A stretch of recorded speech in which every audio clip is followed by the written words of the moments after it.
Okay, so remember, this material is directional and was designed to be installed this way down the wing.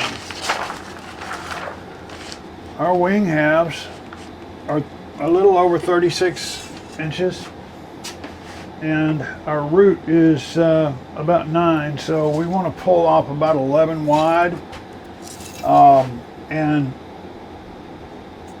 we've got 25, so the thing to do would be just cut this right down the middle. I think that would be best. We don't have any sweep or anything like that to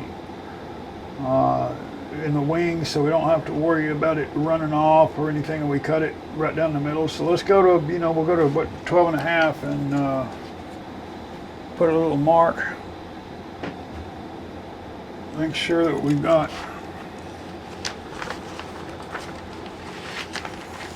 I'm getting ahead of myself. We'll cut the 36 first. Let me double check that number.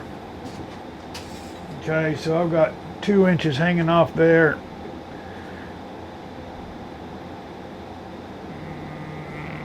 Let's go 38 to be safe. And because I've been doing these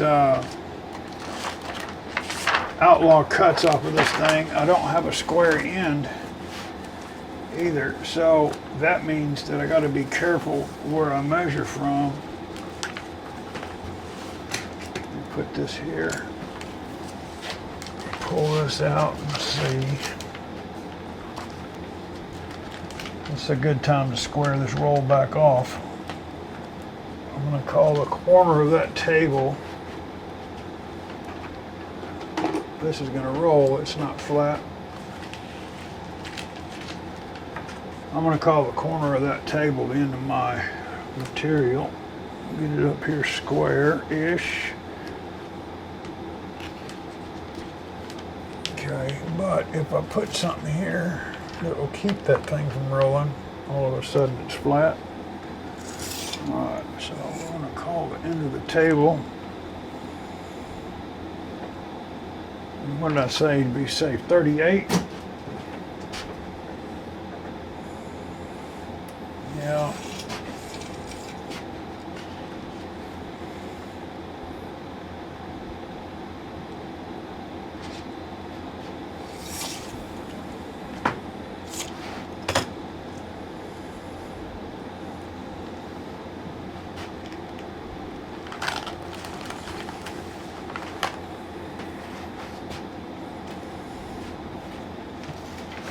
Now, if this wasn't a 15-foot roll, I'd be worrying right now about whether or not I've got enough.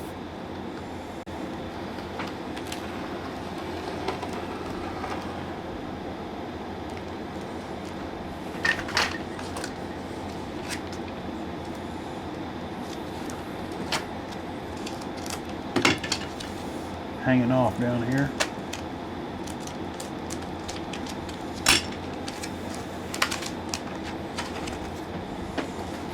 You go over there. Now I need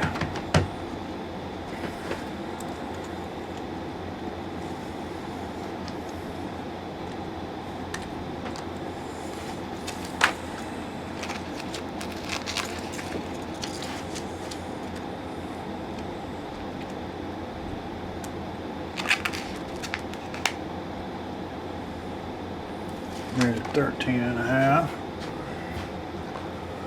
Whiteboard eraser markers work pretty good for this stuff too, because it wipes off the monocoat pretty easy. Like it's not even there really.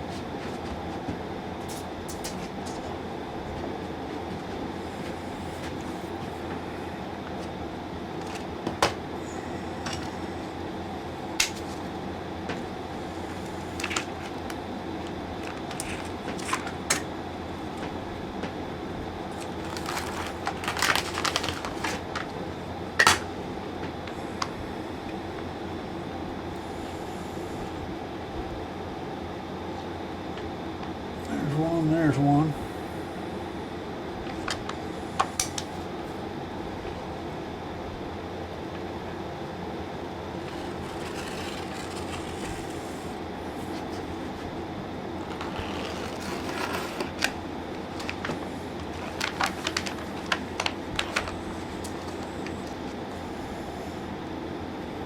What okey doke was that?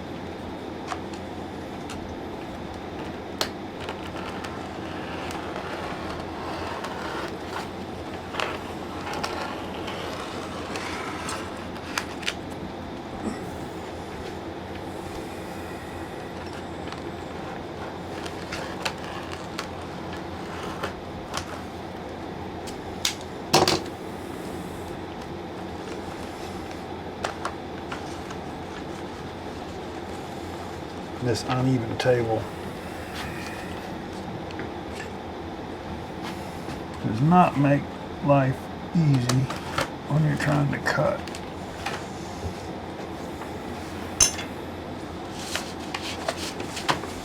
Ooh, all the way through.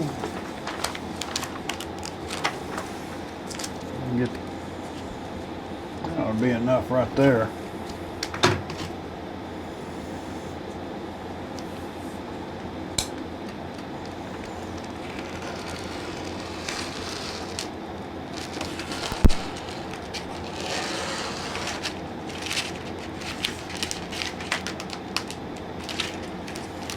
Gum. Time for me one of these too.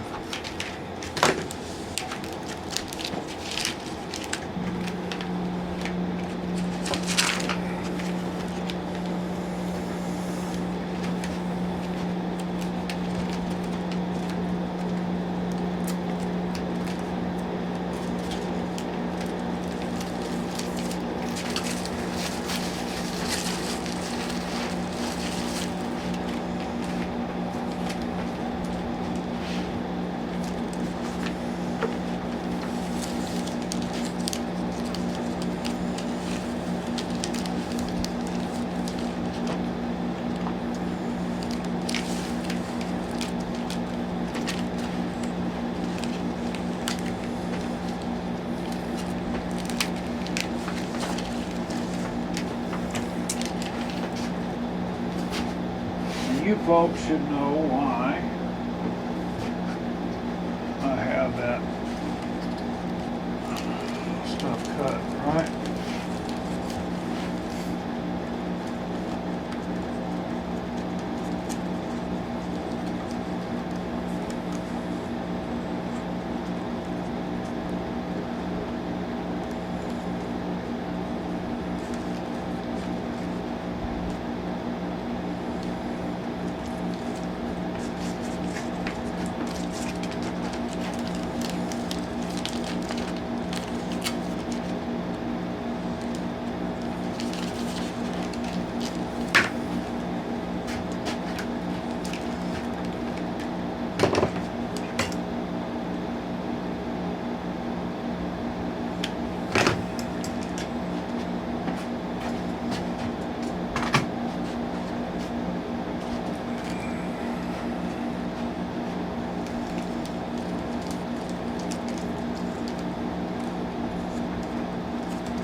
I've already put my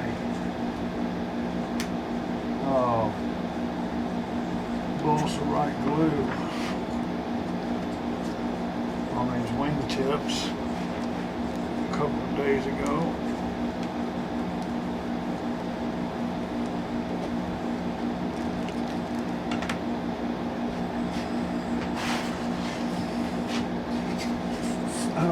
this weight well, but I'm gonna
turn the temperature down.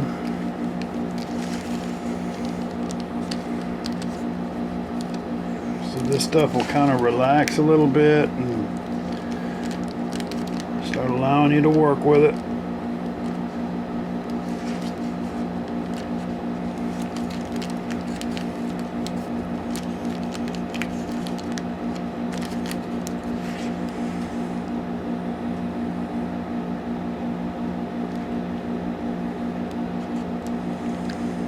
Should have left that corner up there unstuck.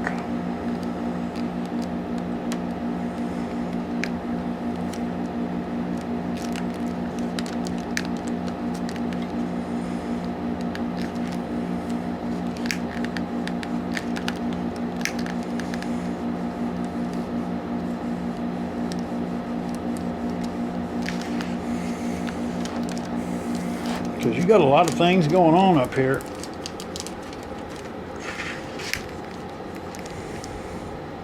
It's turning this way, it's turning that way, it's turning this way.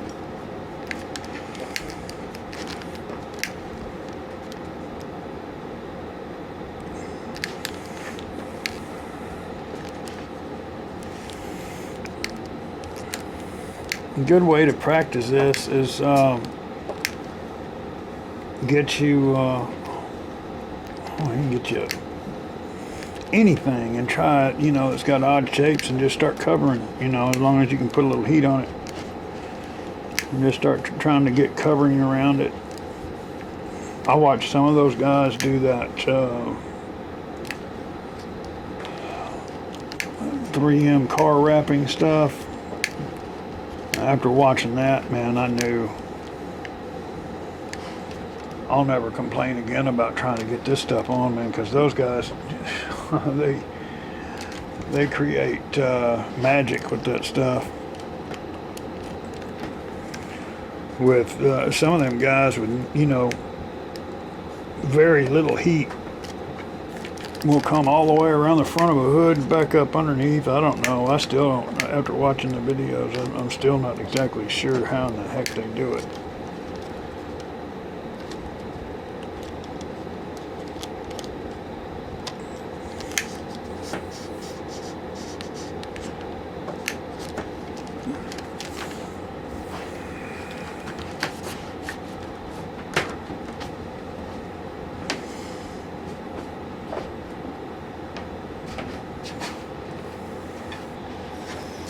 Sorry folks, I'll work better this way. Or I think I do.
little box of horrors there.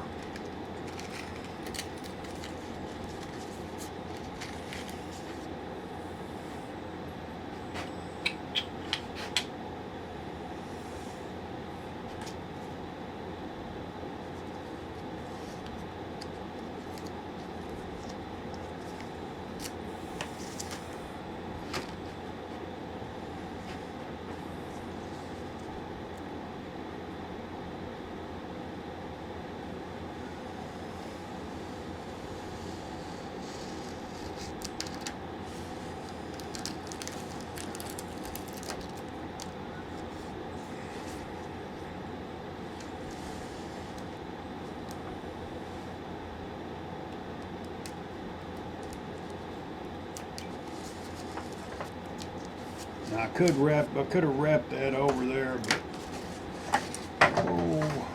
I'm just not going to. So I want this trailing edge to be nice and smooth. It's gonna have a little thing to cut off there.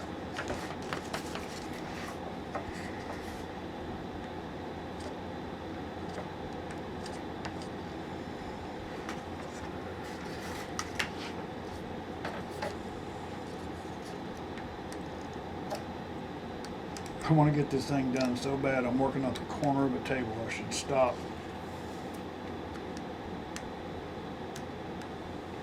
And clean off.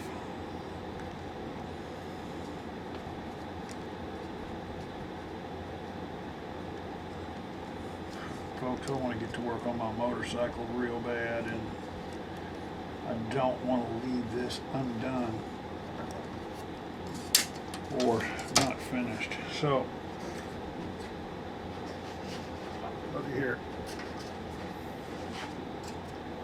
You can go all the way around this contour just like that, all the way back around. It's got a smudge on it, but that's smooth. There is no bubbles or wrinkles or anything in there. Okay, so again, this gives that big piece something to adhere to. And if you get down here and you start having a problem, you can trim it off, glue it down, walk away, you're done. You're done. You don't have to tear it all back off. You don't have to cut the end off and start doing all that crap. That one little scrap that would normally go on the floor is doing so much for us down here. For one, it's covered, it's pretty, it's giving us peace of mind that we know we got something that will stick down here, and we also know that we can make all these contours without a problem. And I'm going to bring that bottom on, and it's going to come up right to that edge, and then the top's going to come down over, and it's going to go down past that edge and just start to wrap. So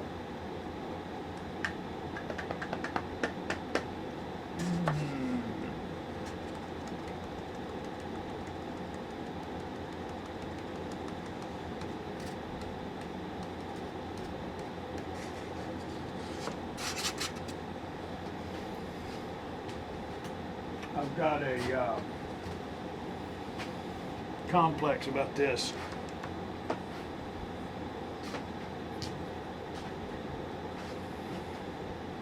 So what I'm going to do is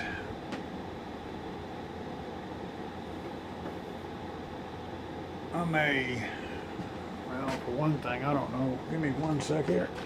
Short and crashed into a dirt mound, suffering fatal injuries. Williams described what happened when Harville tried to leap. The next thing I know, he went off the ramp and he didn't make it to the hill, she recounted. His back tire looks like it got caught, and then he flew through the air and his helmet came off. And then you just start praying. A big gathering of onlookers observed the collision, which was captured on camera. Everyone around there was traumatized by that, said Williams, whose son was friends with Harville. The stunt biker's family has since released a statement, which read, "While this was obviously a very tragic event that unfolded, Alex was doing what he loved to do, and we thank everyone for their outpouring of support." Harville left behind Jessica, his wife of less than 2 years, and their 2 boys, the youngest of whom was born just a month before the accident. On the eve of his deadly plunge, Harville posted a photo of his bike, Susie, on his Instagram account, with the remark, "Susie is ready to be sent." A week before, he posted a video of himself bragging about his forthcoming world record leap. "I'm finishing up my landing and my takeoff," he says in the video, while standing in front of a long ramp at Grant County International Airport. "There's a few things left to do, little nuts and bolts, quite literally, but I'm ready to send this thing."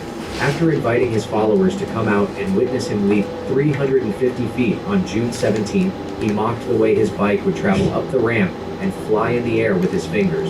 "It's gonna be just like that," he said, with a smile. "Let us all remember Alex as a true sportsman and daredevil, just like his idol Evel Knievel was."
Guys, let's get back.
Watching this video of protesters getting hit by cars because they refuse to get out of the way.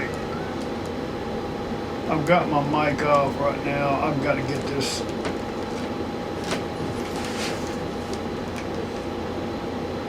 thing going. So you start in the middle, maybe here, here, here, here, here, here, here, and then you go to the ends. You've got to trust in the covering.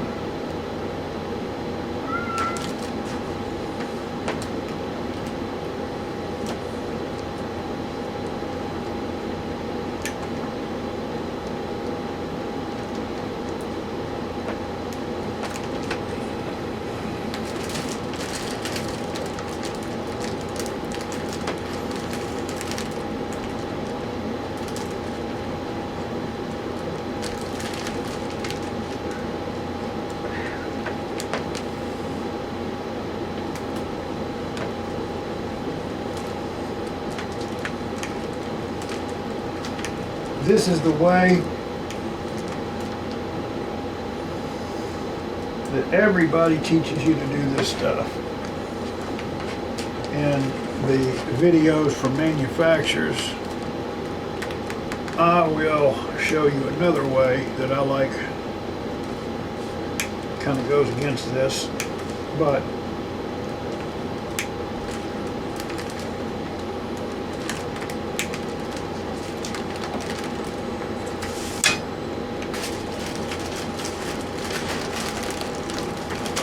pull here in the center.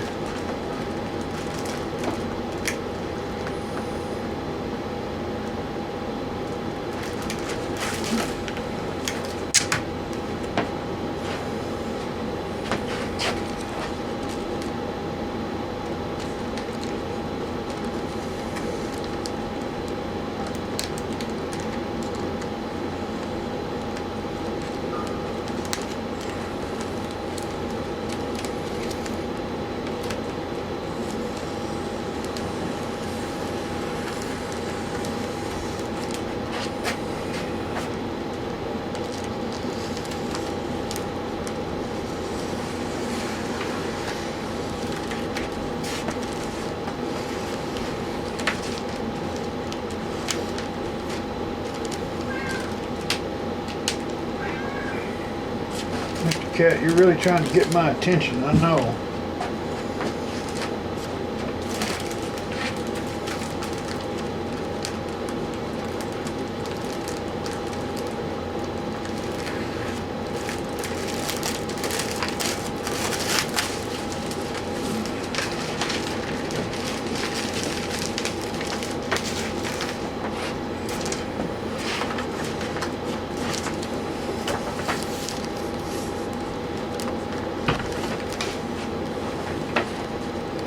Now at this point you want to go back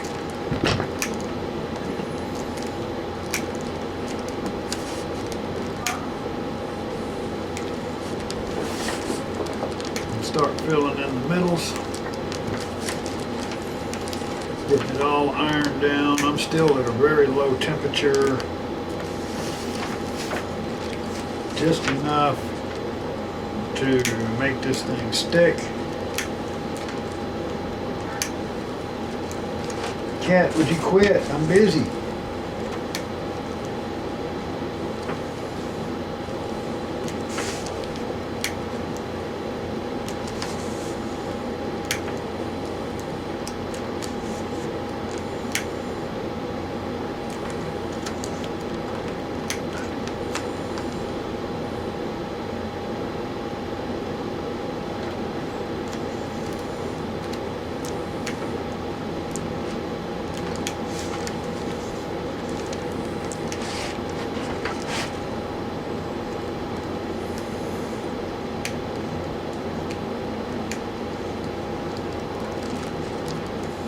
Did cut this just a little, about an inch short down here.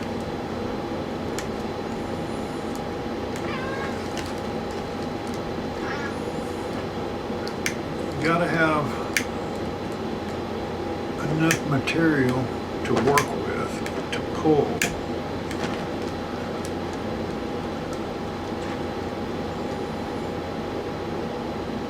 And if you have like a little wrinkle, put the gun on the other side of it. It'll pull it that way. It'll take that little wrinkle out there on the edge. While you're pulling tension,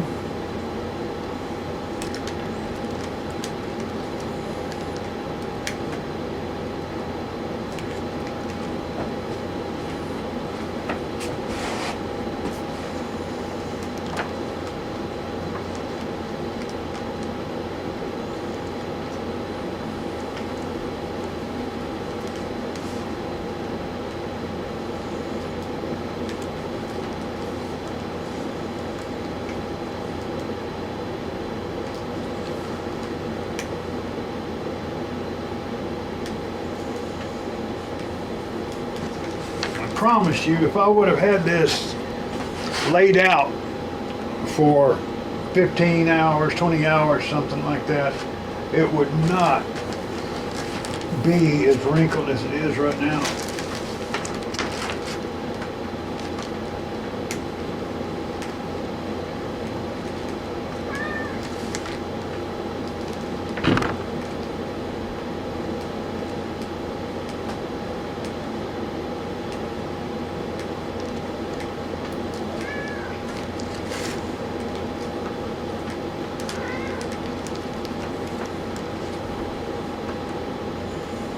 Two-piece wings are even easier to handle because you don't have that big counterbalance hanging off the backside over here.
Walk this iron down real slow.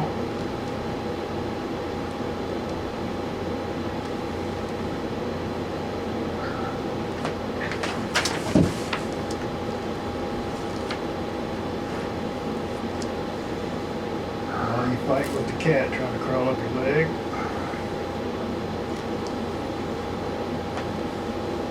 He's telling me it is time to go inside. Apparently.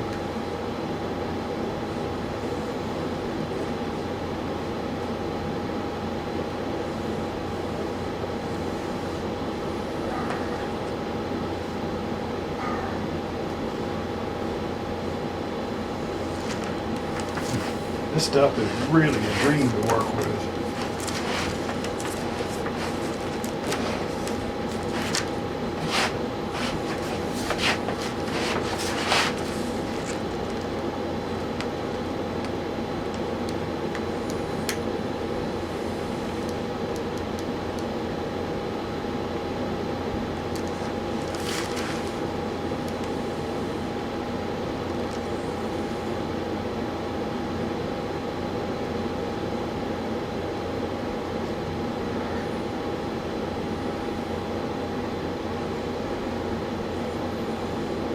Now my iron, you see these little wrinkles here, I'm not allowing pressure of the iron on the cover film. And I'm not hovering it, I'm not holding it off the film, but kind of think like an air hockey puck, if you will. It just floats. Only time I really apply any pressure is once I lift that up, I see no wrinkling or anything, and then I'll apply a little bit of pressure.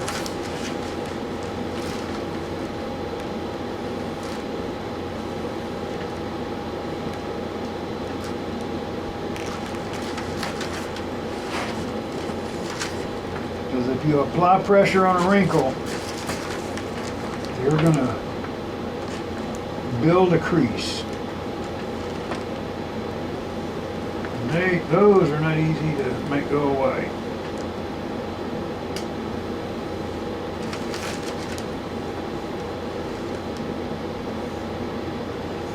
If you find when you're pulling on the edge, if you find that it's making wrinkles in a bad spot, then move your pull.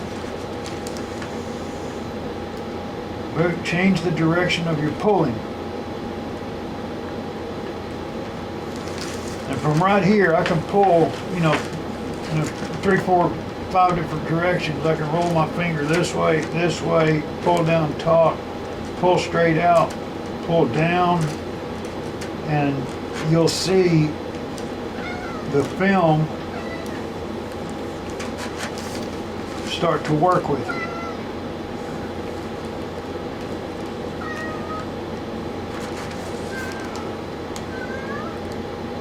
One of the biggest areas, and I don't have my mic on, I'm just too tired to put batteries in.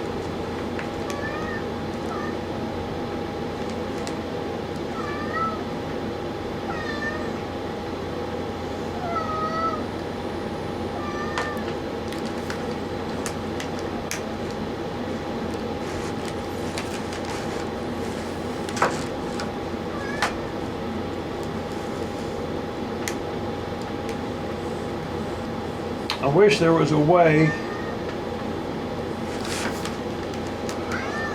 that you could see all the reflections and stuff in, you know, how the film acts with the little wrinkles and stuff and how they move around. I don't think that's going to show at all on the video.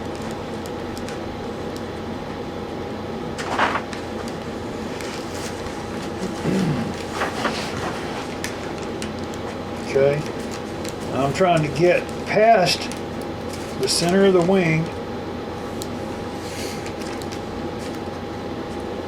and as I do, a new contour is going to take in, and it's going to want to, all these little wrinkles and stuff are going to want to change.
See how I'm holding up like this here, then I'll walk the iron into it broadside.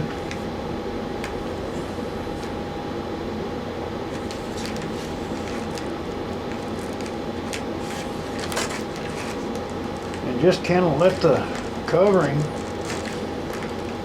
follow the contours the way it chooses.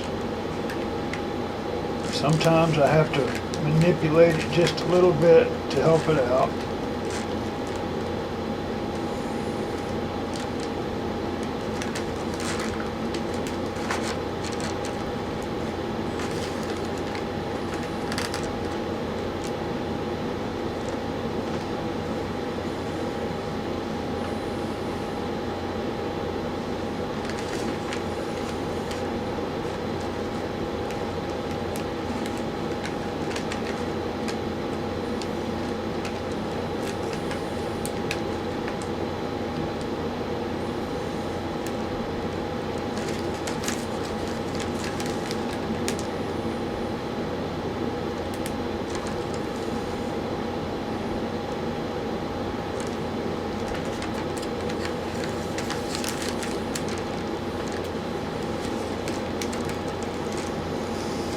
Cannot get in a hurry here.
no, Mr. Kitty, I see you.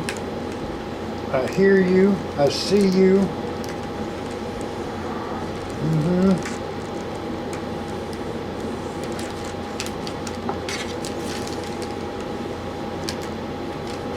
Oh yeah, I forgot about that. I'm coming up to my little speed bump.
I think I'm going to run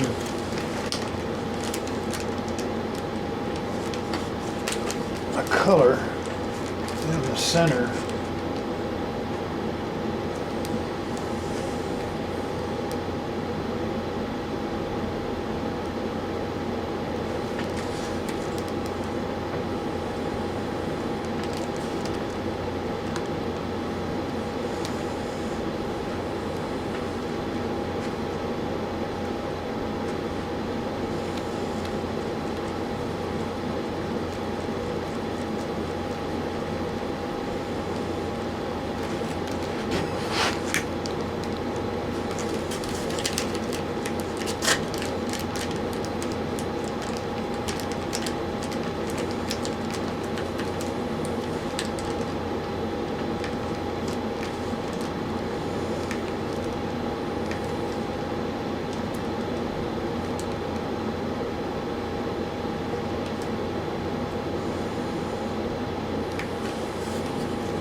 I wish you could have felt that.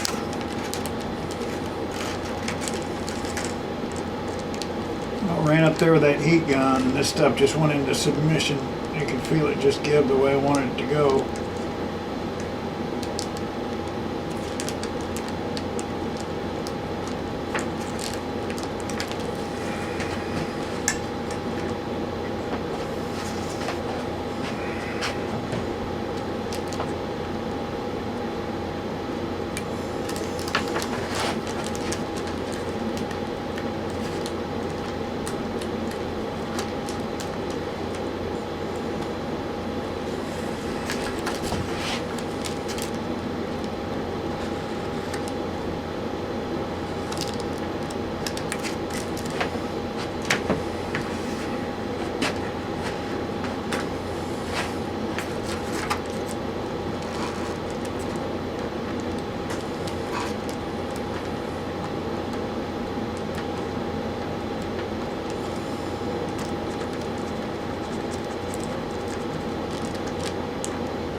Little trim iron does real good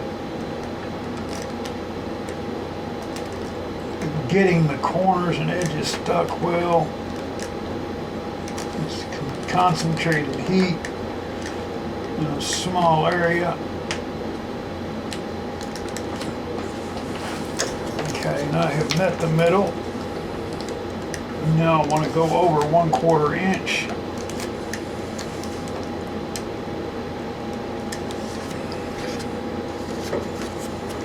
Because I want covering, touching covering everywhere.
Trying to be as light as I possibly can.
Get me a pair of tweezers here.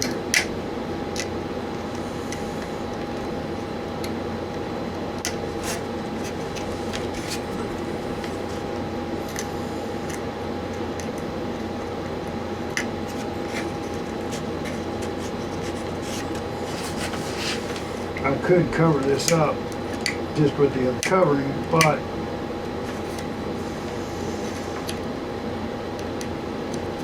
when you make your seams, if it's not a straight line, you'll see it. But, you know, I mean, this part here you never would, but it's just a good habit to get into to try to make your stuff.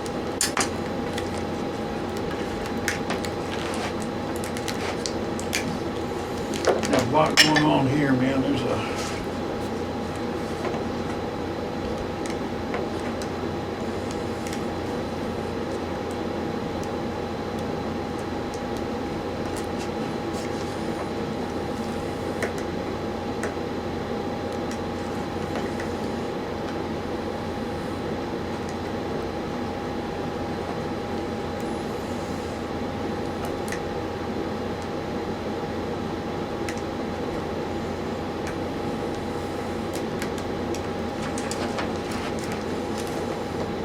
start walking that around.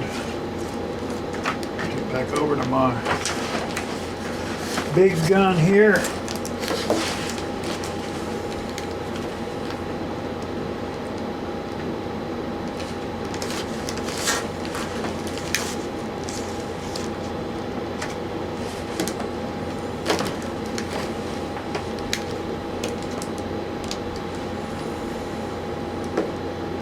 This is where my sandbags would be coming in real good right now if I had them.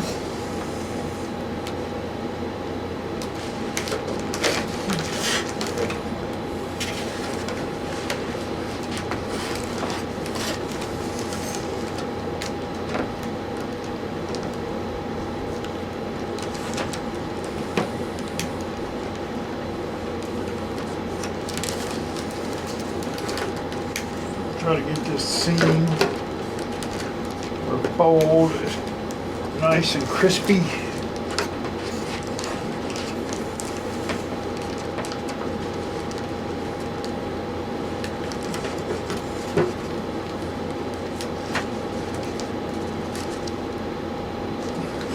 Got to be careful rolling over on these thin edges though.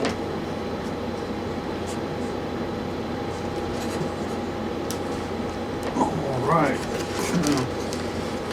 Should have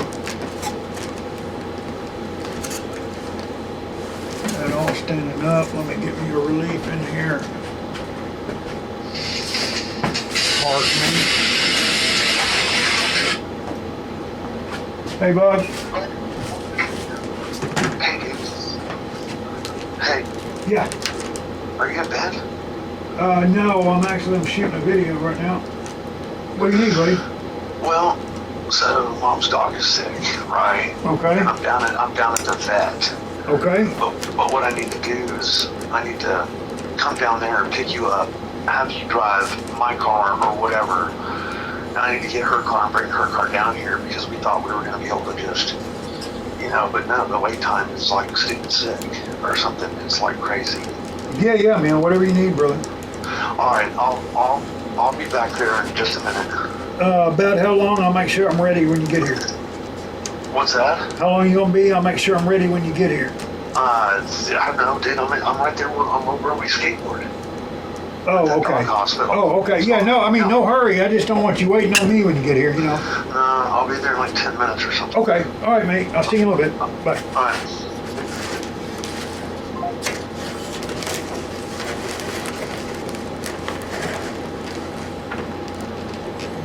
Yeah, I hate to hear that.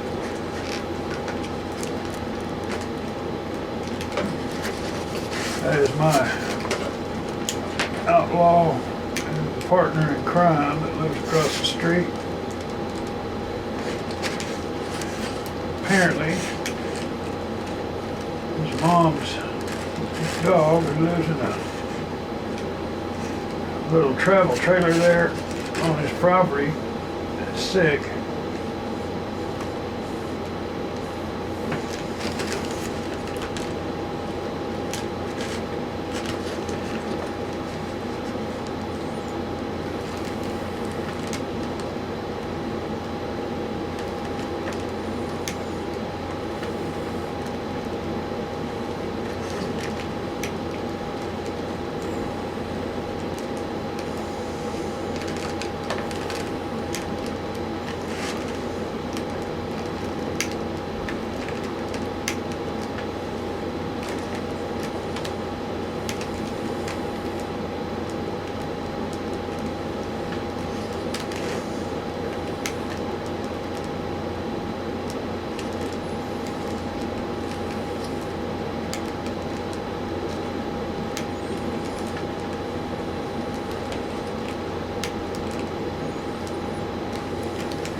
Oh, that's on middle.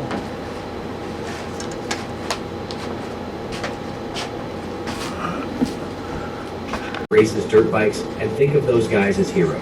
He previously owned the record for dirt-to-dirt distance lead, which he established in 2013. Motocross, and especially these daredevil jumps, are a dangerous sport, and Alex and everybody around his knew that. But his love for riding dirt bikes could never succumb to the amount of fear a stunt might give. So Alex kept going, and every time he was out there, he knew what was on the line, his life, and his family and friends were aware of that. A family friend of Daredevil Alex Harville, who was at the Moses Lake Air Show in Washington on Thursday to see him prepare for his world record attempt, revealed through tears that she knew there was a risk he might die. I really hoped it wouldn't happen, Debbie Williams told the local news station after Harville came up short and crashed into a dirt mound, suffering fatal injuries. Williams described what happened when Harville tried to leap. The next thing I know, he went off the ramp and he didn't make it to the hill, she recounted. His back tire looks like it got caught, and then he flew through the air and his helmet came off. And then you just start praying. A big gathering of onlookers observed the collision, which was captured on camera. Everyone around there was traumatized by that, said Williams, whose son was friends with Harville. The stunt biker's family has since released a statement, which read, "While this was obviously a very tragic event that unfolded, Alex was doing what he loved to do, and we thank everyone for their outpouring of support." Harville left behind Jessica, his wife of less than 2 years, and their 2 boys, the youngest of whom was born just a month before the accident. On the I was gonna work on that end.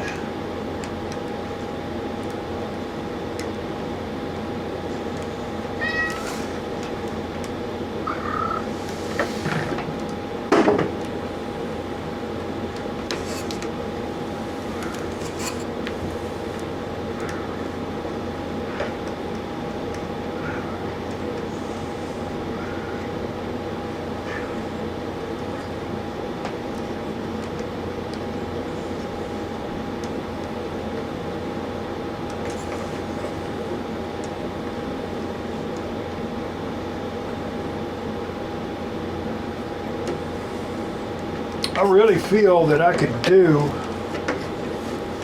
this whole covering job without ever pulling out an iron or a heat gun. Hot air blowing, gun.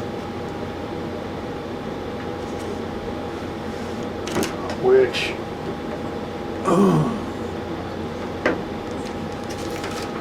that there's pretty impressive for a film.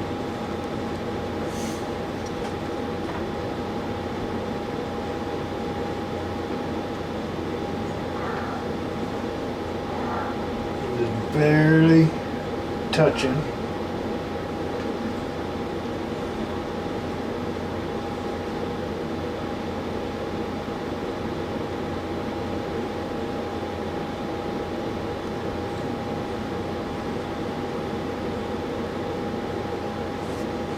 Don't want to press and try to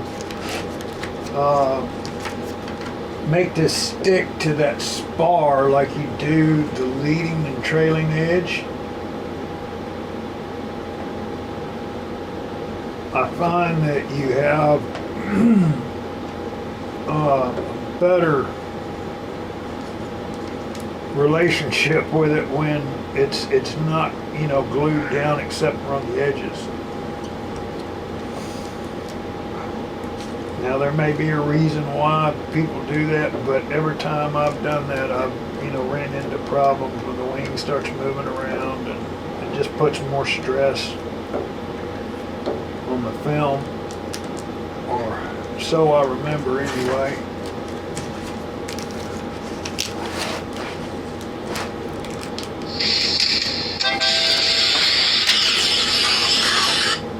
Yeah, buddy. Hey, Yeah. dude, I got steel left over and shit. Oh, Make no, it start man. expand like that shit. Yeah, I ain't messing with that, dude. Yeah. If I build, man, I got so many carts and stuff I want to build, and I got to I want to get my bike done. I'd like to go. I was just talking to a guy today that lives up in California. I want to go ride the PCH, man, before I'm too old. you know, Oh, fuck. and I want to go to do Pikes Peak. Yeah, I want a fucking 18-inch cock, too. Yeah, well, you know, You know? if I can find one on the way, you I know, want I'll pick one up at Stuckey's for you. I want a fucking 18-year-old bitch that doesn't talk, just wants to suck my cock all the time. Yeah, okay. I'll have to be deleting all that audio.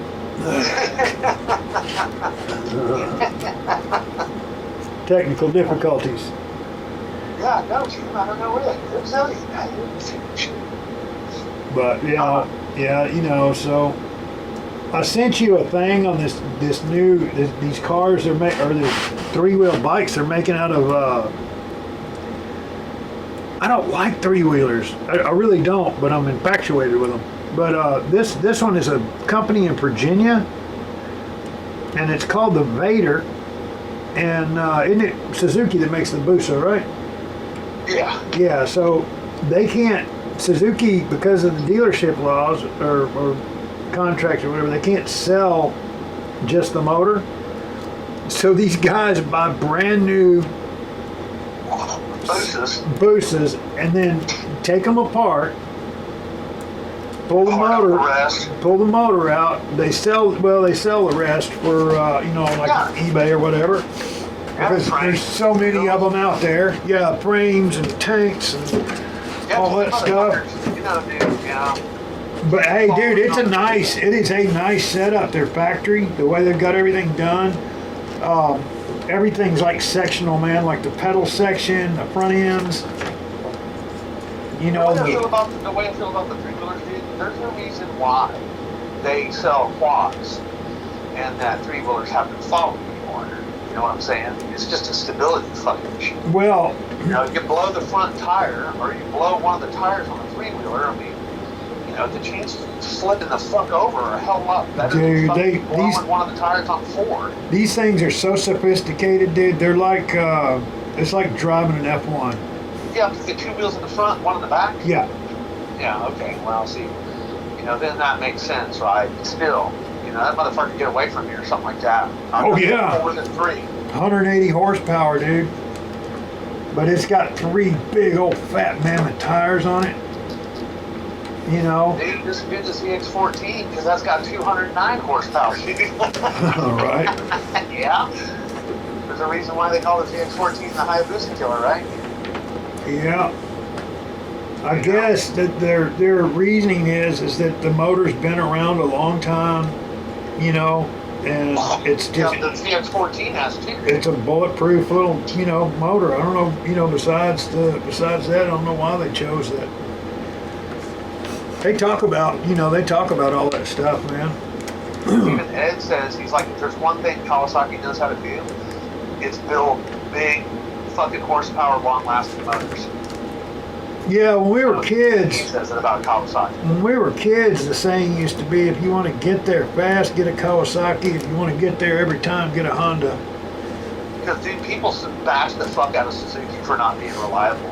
And I can tell you this much, dude, that the cost difference on the Suzuki was significantly more. If I probably would have been younger or something, because my roots go back to Suzuki. And if the Suzuki would have been more comfortable than the Kawasaki, I probably would have bought the fucking Suzuki. But it wasn't. I sat on the fucking Hayabusas multiple times and I'm like, oh God, fuck this thing. You think that you think the fucking CX-14 ain't comfortable? Shit, the fucking Suzuki, dude, the Busa, no, it was not. The position was much more stress on your arms and your shoulders because your position, it might not look like it, but you were leaning much more forward. Yeah.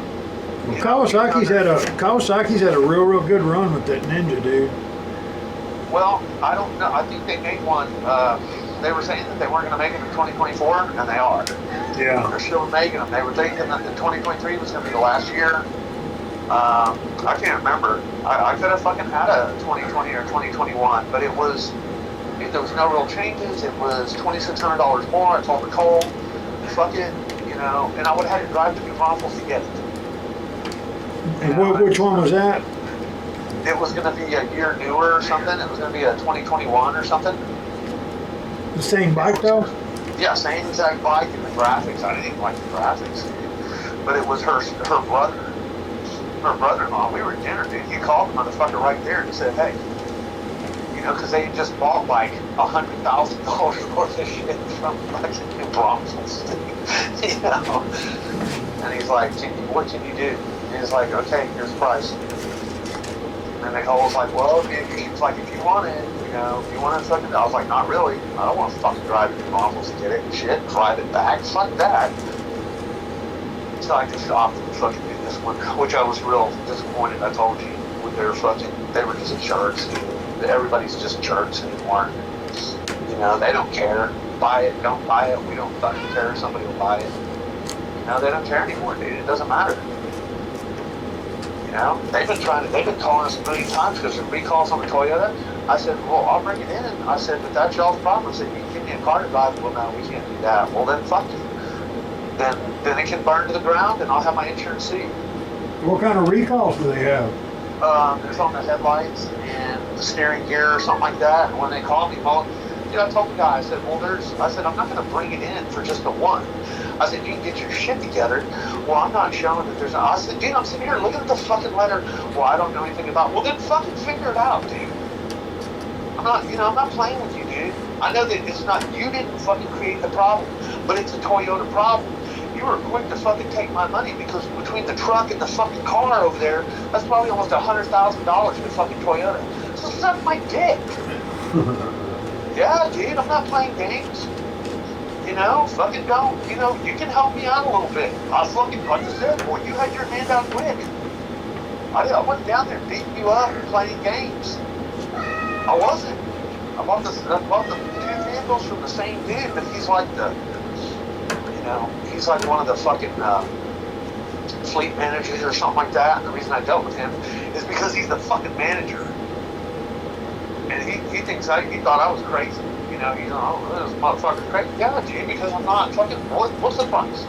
Don't sit there and go back and forth. You're sitting right next to the motherfuckers that are running the show. Tell me the price and we'll be done. I'm not going to be sitting here and fucking playing, oh, well, give me another $500. No, dude, just give me the price on the fucking car and we'll be done. They're fucking playing games. Yeah. Yeah, dude, I'm not, I'm fucking, I think there was, when we looked originally, there was a kid, and he was trying to sell us the Sequoia. And he was like, he acted like $80,000 wasn't a lot of money. And dude, I think I just got pissed and walked off, dude. I got pissed and walked inside and said, I can't remember where we were looking. I was like, can you give me somebody that's going to help me sell a fucking car? Dude, you're 22 years old. You think 80 grand ain't a lot of money? Suck my fucking dick before I knock you down. Fuck you, dude. Because I told him something like, dude, 50, 80. I said, fucking it ain't happening, dude. I said, I'm not some starry-eyed fucking child up here going, oh, look, a new car. I said, I don't want to be here.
day 10,000.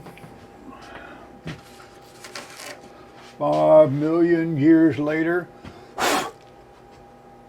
Do not let the amount of time that this has taken scare you off. It gets quicker. The more times you do this, the faster it gets. The faster it gets, it'll come. This plane has taken me probably 3 times as long as normal because I'm videoing and there's other things brewing too. The fact that this plane had, you know, some things that needed to be fixed on it, putting the wing together and all that stuff also was part of the, well, this thing doesn't have any heat at all. Come on now, get in there. I'll turn that all the way down. Well, we might be slowed up a bit here. You know, because of all the wing issues and me coming up with great ideas of, you know, the apparatus to hold the wing on. I did cheat just a little bit.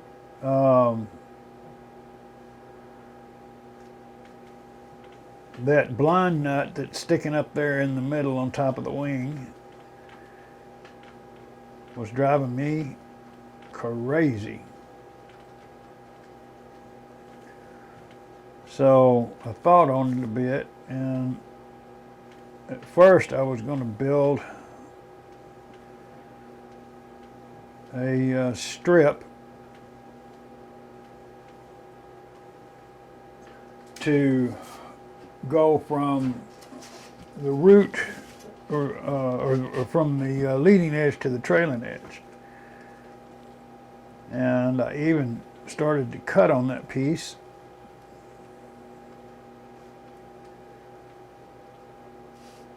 But it started to look like it was just going to be, you know, more work than really than what it was worth, what I was going to get back out of the deal. So I switched gears. I had some little pieces of pre-cut balsa sheeting here on the table. You know, and sometimes the answer is just right in front of you.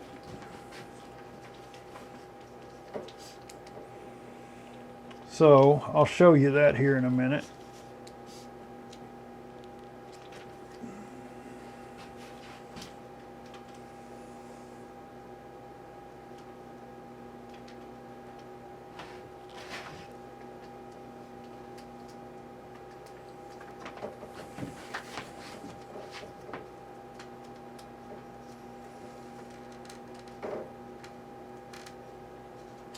Right now I want to get this little under piece here glued on, or ironed on if you will, so we can get our film on the bottom and on the top of this wing.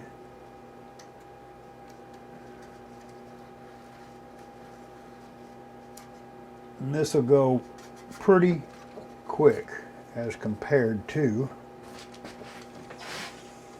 some of the other. Let me see here. I want to just go like that this time, and I'm going to go like that. Just a couple of little cuts there. This thing is a bear to work with since it's all long. Okay.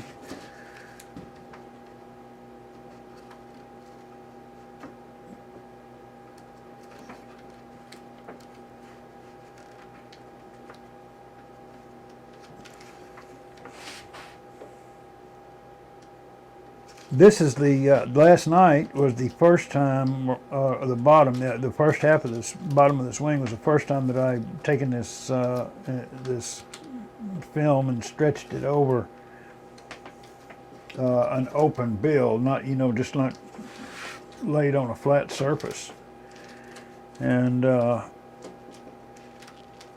highly impressed with the way it functions. I'm learning how to work with this stuff,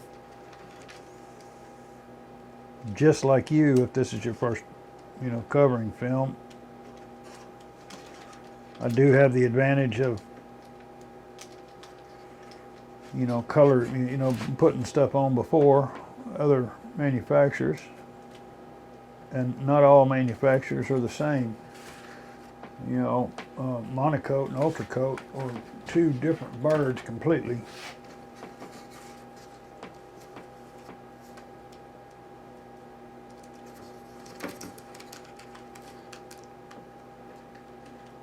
Some people love monocoat. Some people can't stand monocoat. I like both of them. I don't like the end results of. I don't like any film that leaves color behind, but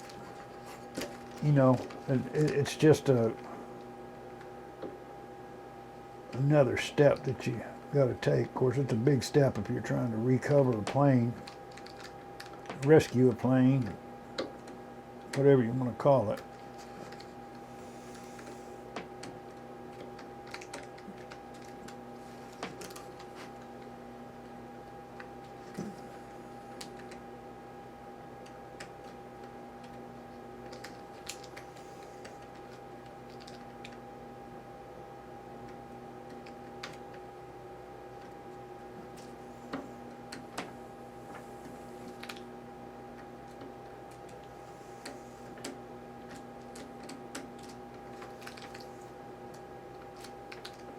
Once I get this booger knocked out, I'll try to do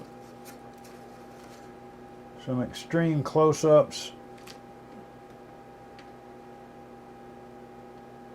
of how to get around some of these corners, because I know that is a concern for a lot of people.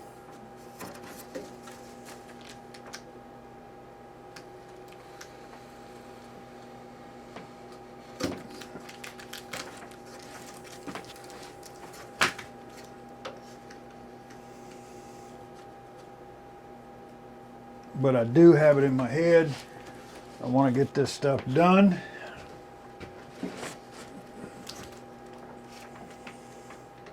I'm ready to get this wing and plane completed, so I can get on with getting on.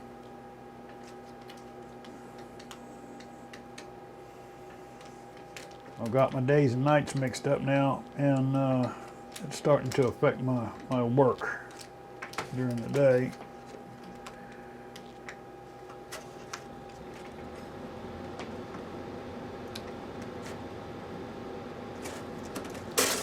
Whoops.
A camera straight up above my head would be nice, wouldn't it?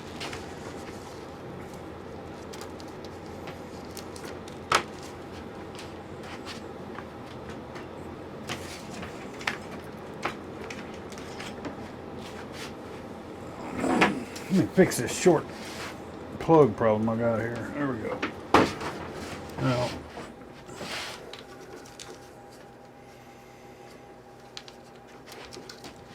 can you see how I've got this round corner here, and I made that one relief cut. I brought straight over from the end this way, and now I need to go back over this way.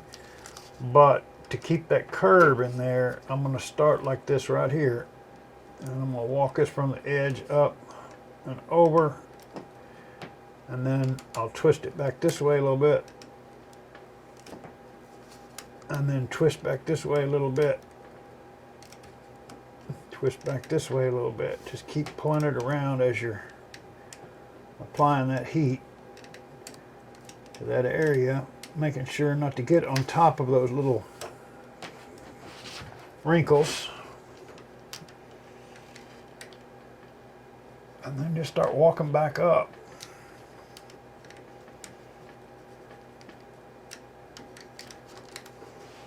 And I'll come back over here and start the process again. But this time I don't have to pull so hard.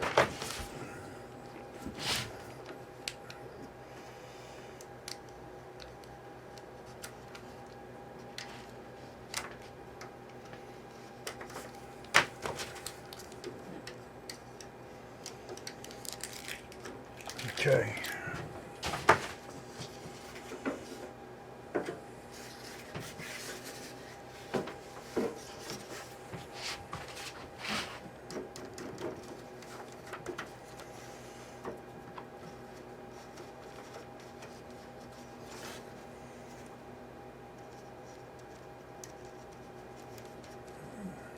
Little piece of glue or something off the table there.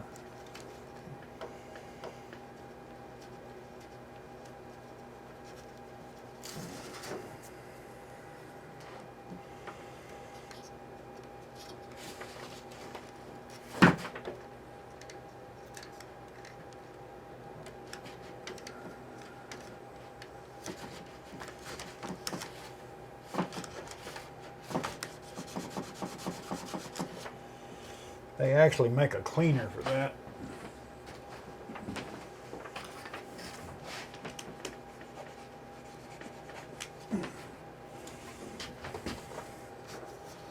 So these little under layers, like we're doing on the edges and all that stuff,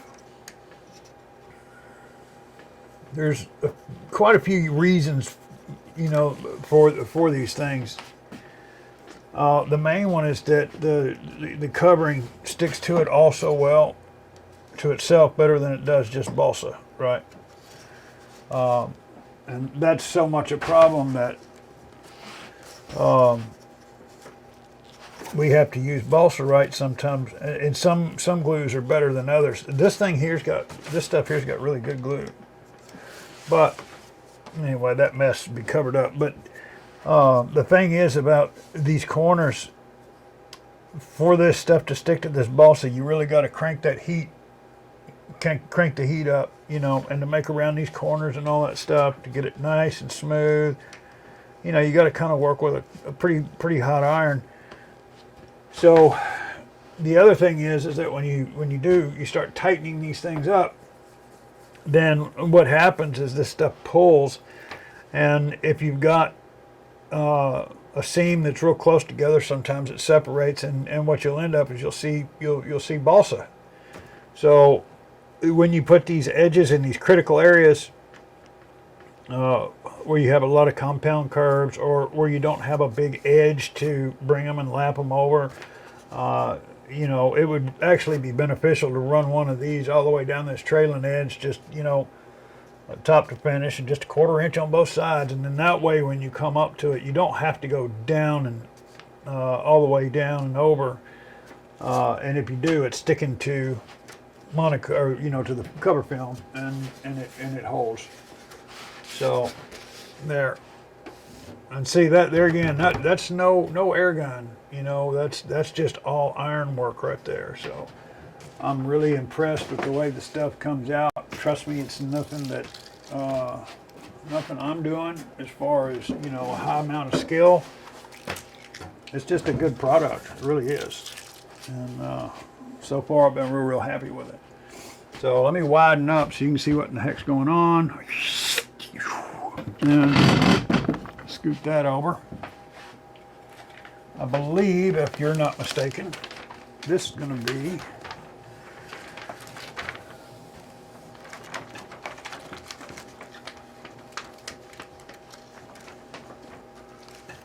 my other bottom.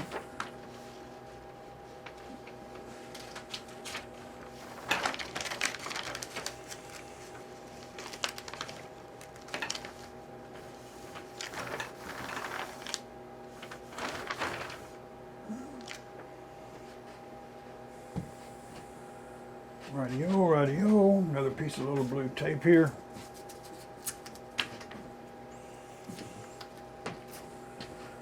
That plastic backing is one of the reasons this stuff likes to curl so much. You get that plastic backing off there, it'll stretch a little bit, lay out a little bit better. Try not to get any creases when you pull this stuff off.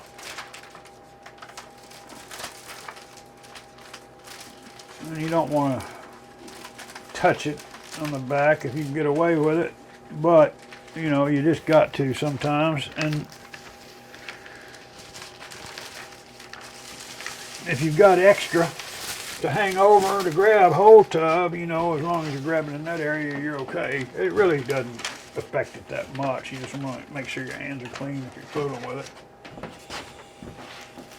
Get this out of the way. I did knock the table off a little bit. I think I ran a stick across it and just knock a bunch of stuff out of the way. Let's see here, I'm going to try to get this up a little closer to the edge. It's nice to be frugal, but at the end of the day, you want to make sure you got enough material to work with, because it's a lot more wasteful to get to the end and not have enough to work with, and you have to start over with a whole new piece. That gives me about a couple of inches there to hang on to. Okay, so on that this other side over here, what we did is we started the center. I'm gonna show you over here, center, and then I kind of pulled it out a little bit, man, and got me a little bit more here, and kind of walked it out that way. That's the way everybody has always taught how to put that stuff on, and it's a good way to do it. It doesn't mean it's the only way. When I first started using this stuff, I would always start at one end and work the other, and it just really depends on the piece that you're working with. The reason, and that's why I want to show you this other way instead of going center and working out. Sometimes that can be a little bit confusing, and this may fall, it may make me fall on my face, but we'll see. So I'm going to go, I am going to start kind of here in the middle of this piece. And this particular wing, we've got a lot of, bare balsa here. So as long as everything looks like it's laid out like it is up here, we're pretty good, because it's just going to lay down. You just want to, but if we attach it up here, once this is glued and attached real well, then all we got to do is just kind of let it hang and do its thing. I always wanted like a drafting table or something to work on where I could do this there. Hook it at the top and let it hang down and just work your way down, but we don't have the room. And this stuff here, it does not scratch real easy. I don't know, I hadn't really worked with any black yet, but that was another thing that really impressed me with it, is that, you know, because I've always say, you know, you pick your iron up, set it down, which I do. I'm not dragging it with full pressure when I move it like this, but I'll release the pressure. But I'm not seeing any scratching or anything. Some of the films seem to want to scratch real easy. And, you know, cleanliness has a lot to do with that. And, you know, I'm far from one of the best of being clean. And my shop area, my work areas have always been a little ruckus.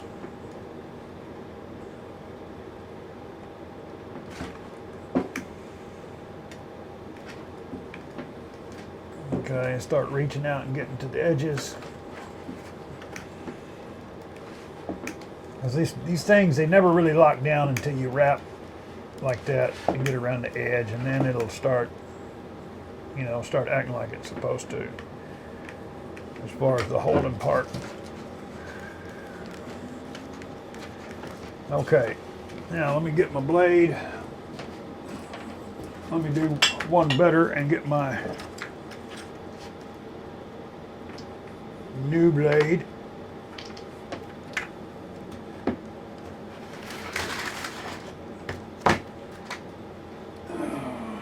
I've got to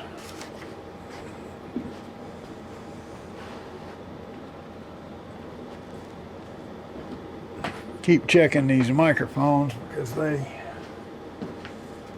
fall out. I look down here and see these batteries. I think those are the ones I just taken out.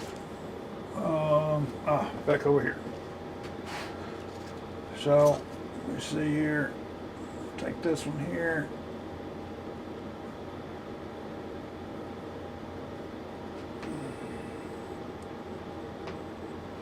Out.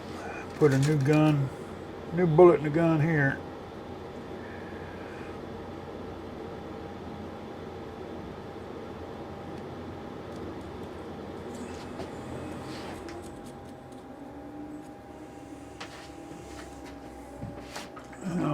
Let me go ahead and load up my backup too, just in case we get into a big war. I need two guns. There we go.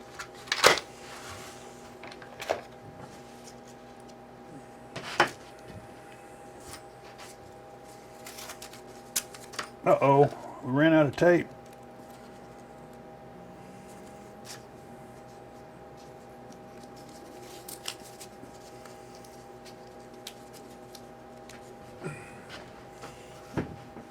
I'll make it a little safer in case.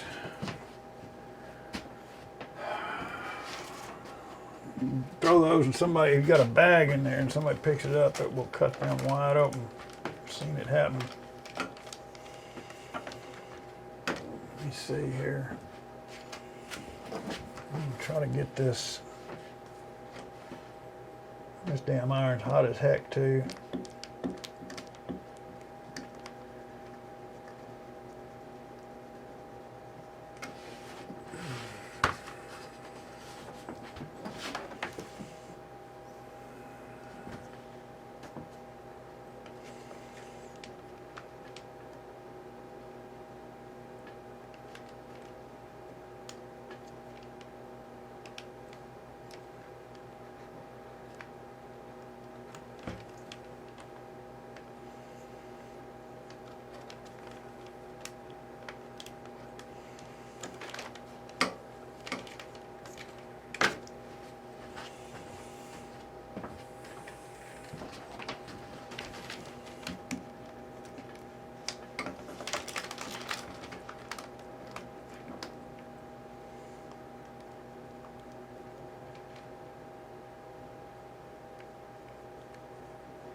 But like I was saying also too, when you use a lot of heat,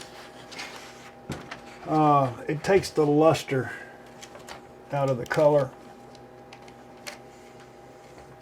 So that's another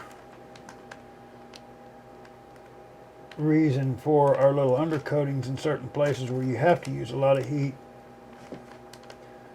That way you don't have to use a lot of heat on the top coat.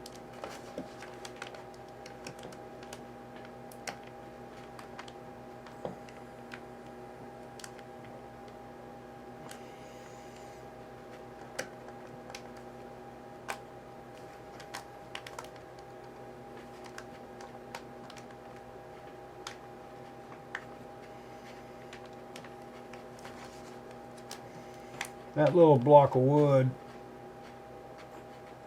and many things like it will end up costing you time because you got to work around them.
Maybe that'll help a little.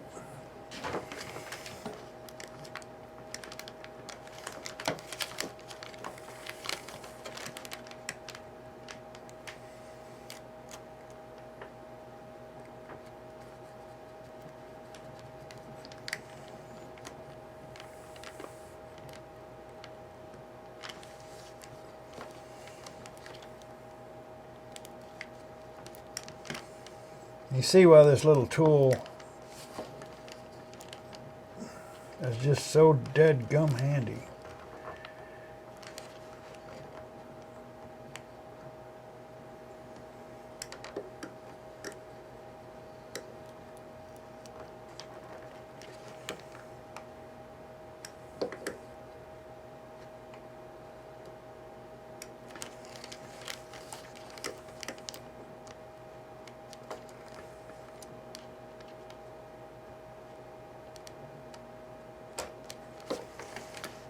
Make sure that we've got a real good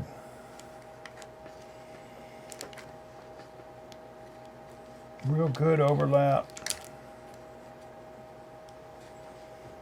And once I do, now I want to start straightening this line up.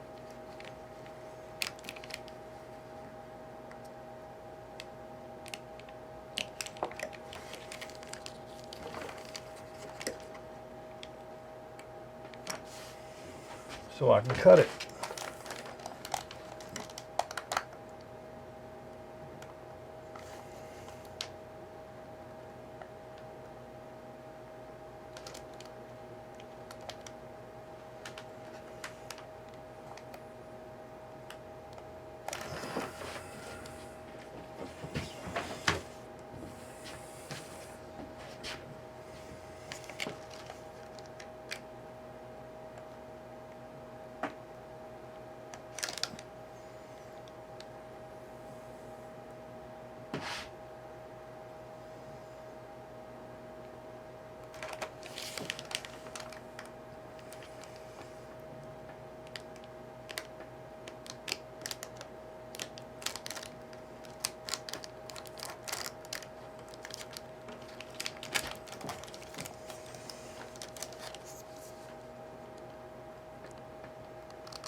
Just through one layer. That takes some time to learn what that feels like. But, oh, missed it that time. Here I am, smart talking and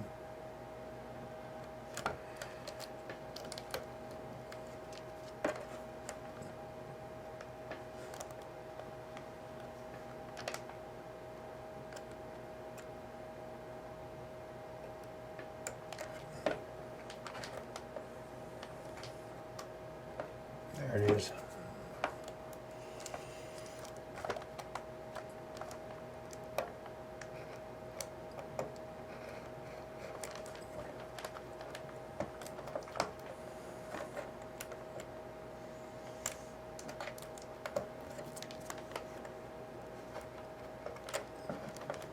Now, for cutting through one layer, that razor blade's trashed. The thing is, get used to that feeling. And the duller the blade gets, the harder you have to push, and it's always starts changing as it gets dull. So it's, for me, has been impossible to feel without, once you get past the blade being, just damn near brand new.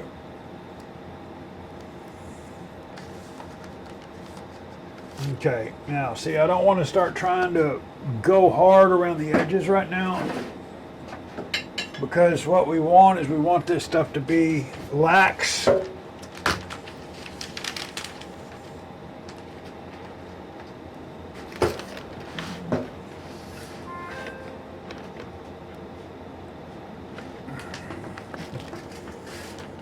See, when I hold this here,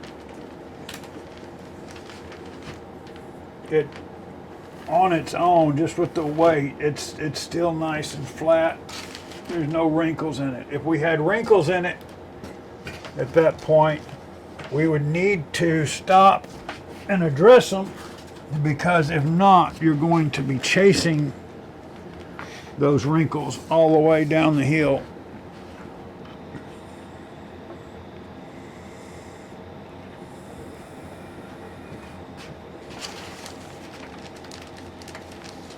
Okay, now I can get down here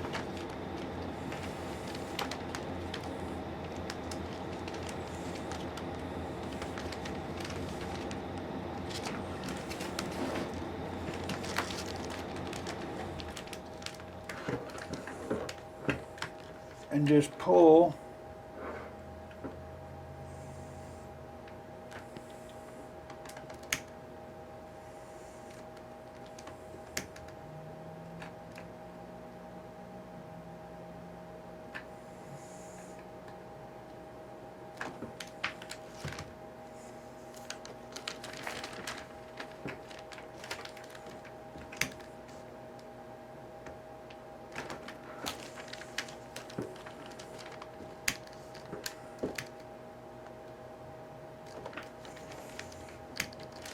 No contours.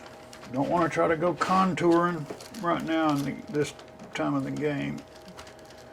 All we want to do is we want to get it taut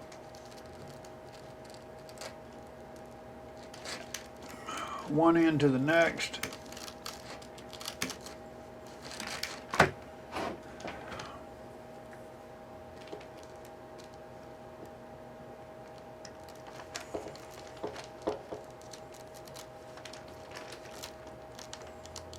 And I am going to make this corner, but just straight down.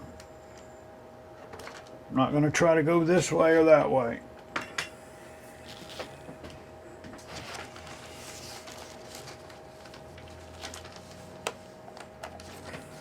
Okay, so even though the tip of this razor blade may not be good for cutting through one and not the next, I can use the middle part of the blade.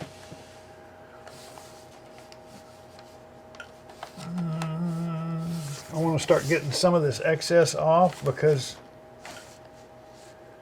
if you have too much in the way, sometimes it will hurt you just like not having enough.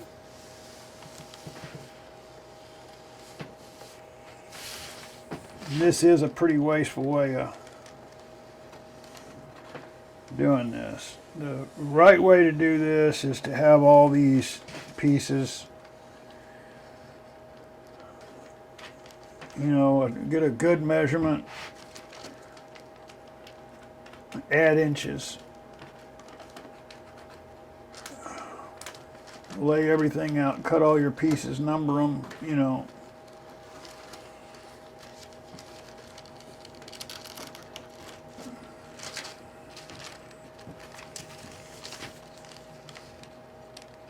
That's the way, you know, when you wearing a tie and got a high and tight buzz cut, that's the way you do it. When you're wearing sandals and stained t-shirt, you just kind of throw it out there and get on it. Let's see. Yeah, I'm happy with that little bit there.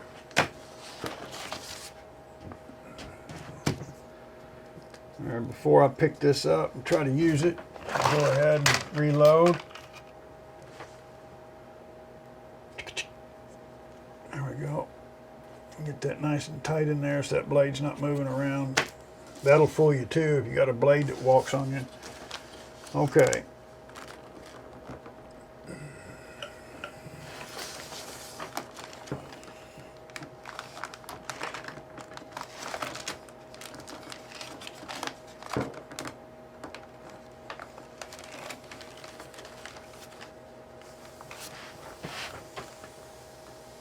Okay, so look, when I'm walking my hand down here, I want to see if I'm building wrinkles anywhere.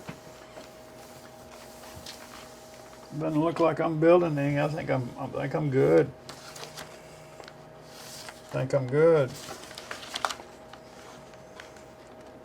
So now I got it attached at this end and this end instead of doing it from the center and out. Okay, now at this point,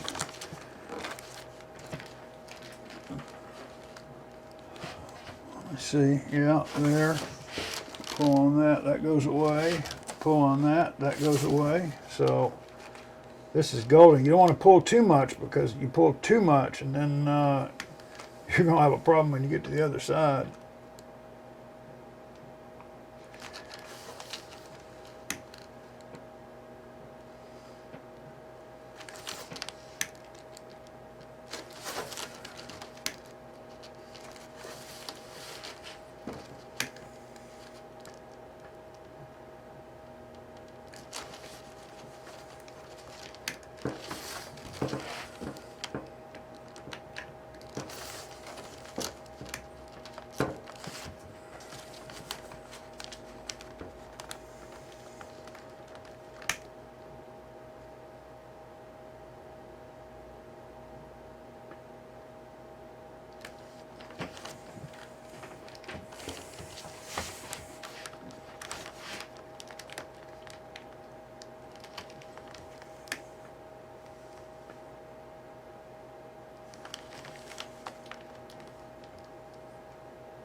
Doesn't this seem a little less chaotic?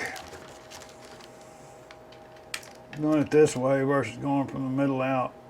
I think the going from the middle out just kind of makes things. It just seems like there's more going on at once. You know, you can kind of concentrate, mentally concentrate this way a little easier, but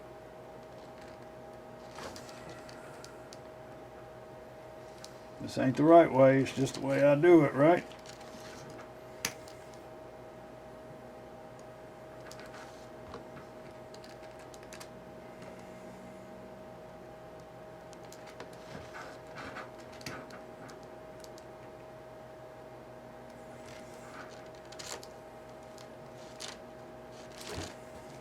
I'm going to go ahead and hover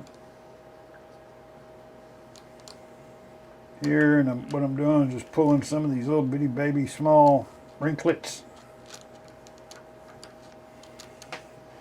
Starting to tell the covering, you know, what we're going to do. Give it, you know, give it a little bit more information of what my intentions are.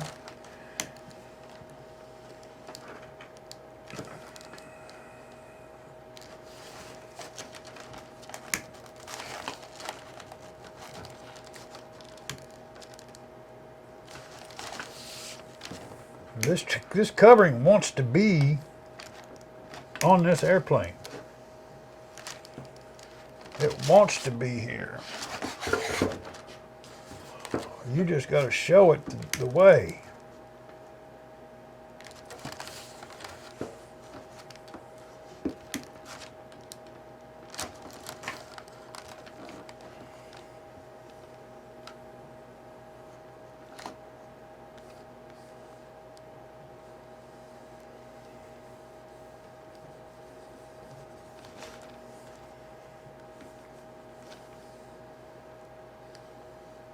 Got a little stubborn area there. That ain't no biggie. So I'm grabbing the plane with my fingers here and the balsa. I'm pinching with my thumb. I roll with my hand. That gives me a pretty good tool. Pretty good tool to make this stuff tight. The object is to get this stuff as tight as you can before you shrink it. Shrinking will cover up a lot of, you know, mistakes and looseness and all that, but it can't do it all. But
I love watching this stuff go into submission with a little warmth.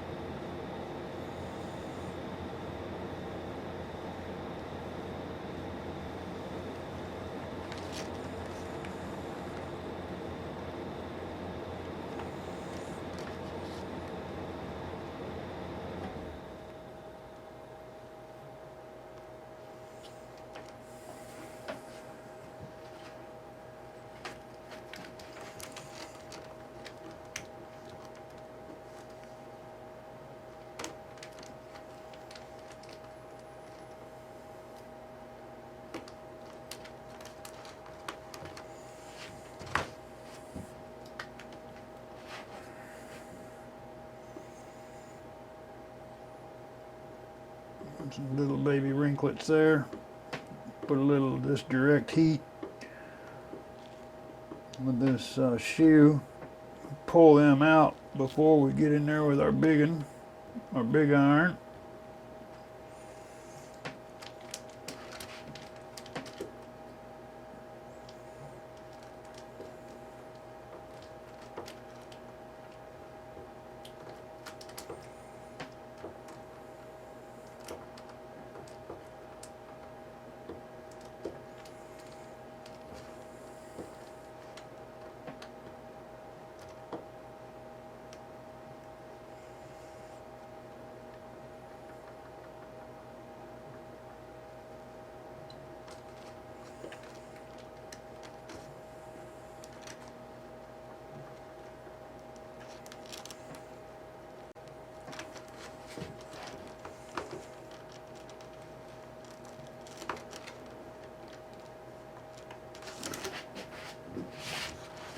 Yes, I could do this much faster, but that's when mistakes start happening.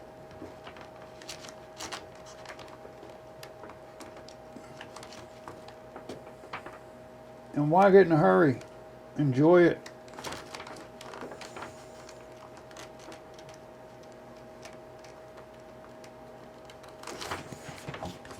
Okay. Run down this edge here. Come on now. Starting to sound like a drum now. Getting the skin tight on here.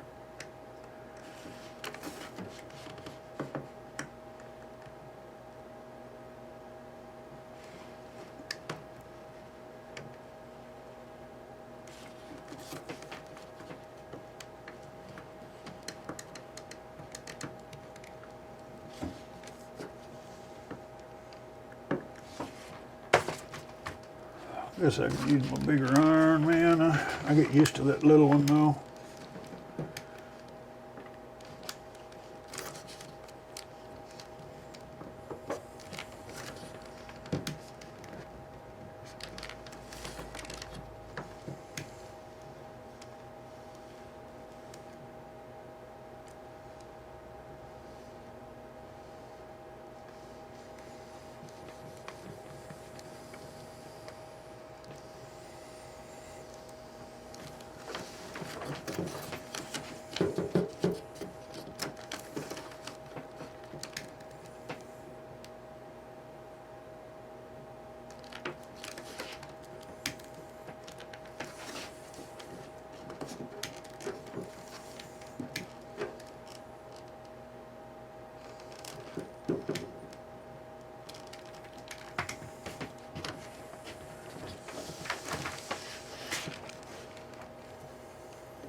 Have a feeling that if anybody watches any of these videos, this will probably be the one that's most popular because of the covering the wing.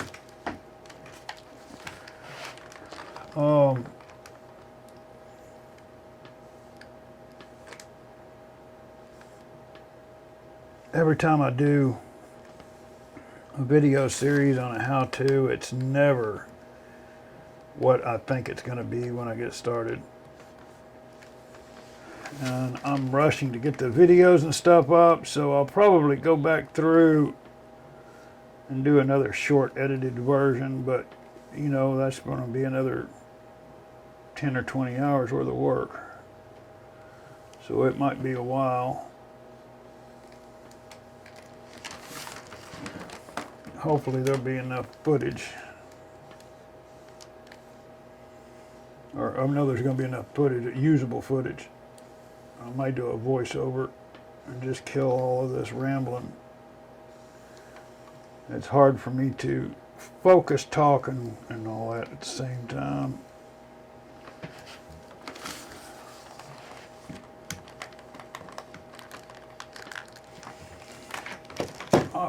Hot foot.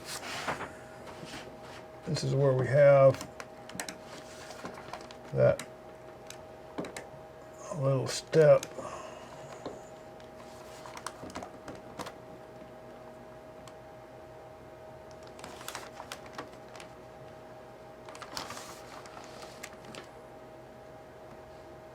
Okay. This is a pretty crucial part here, going over this very fine ouch.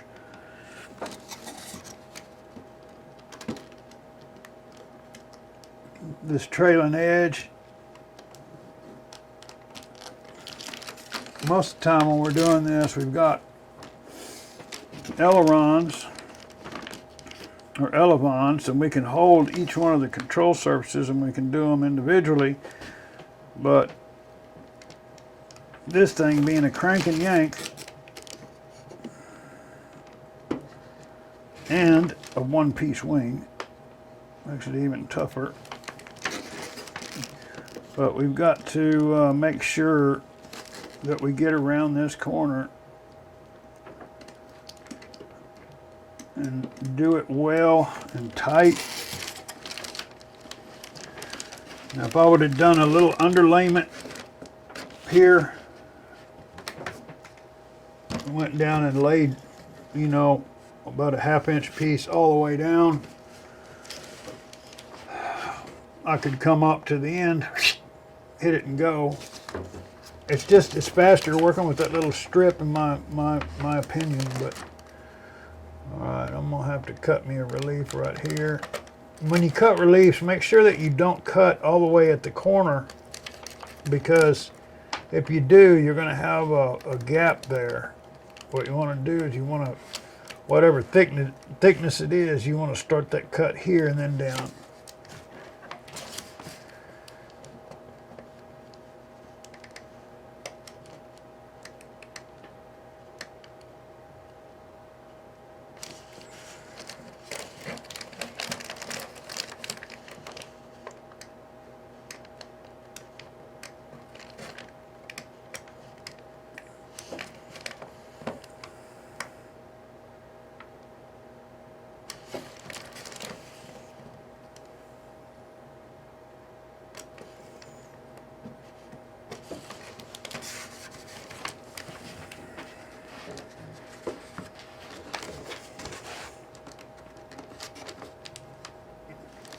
And that trailing edge is so fragile too, because it's so thin.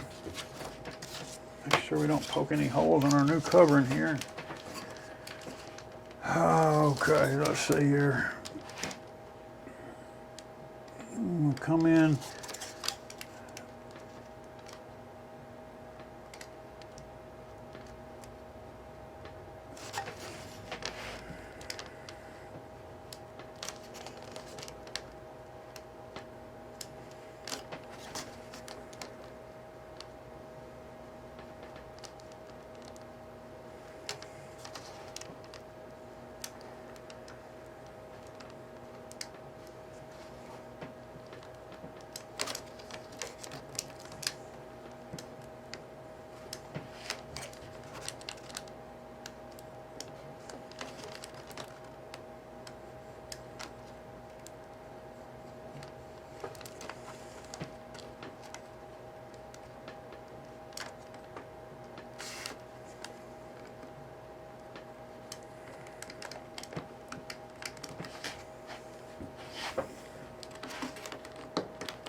I'm doing two different techniques on this wing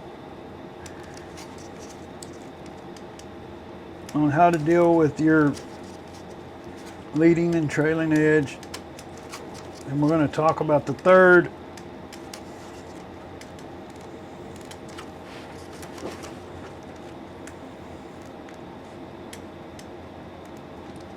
So you can work with and do how you think it's best for you.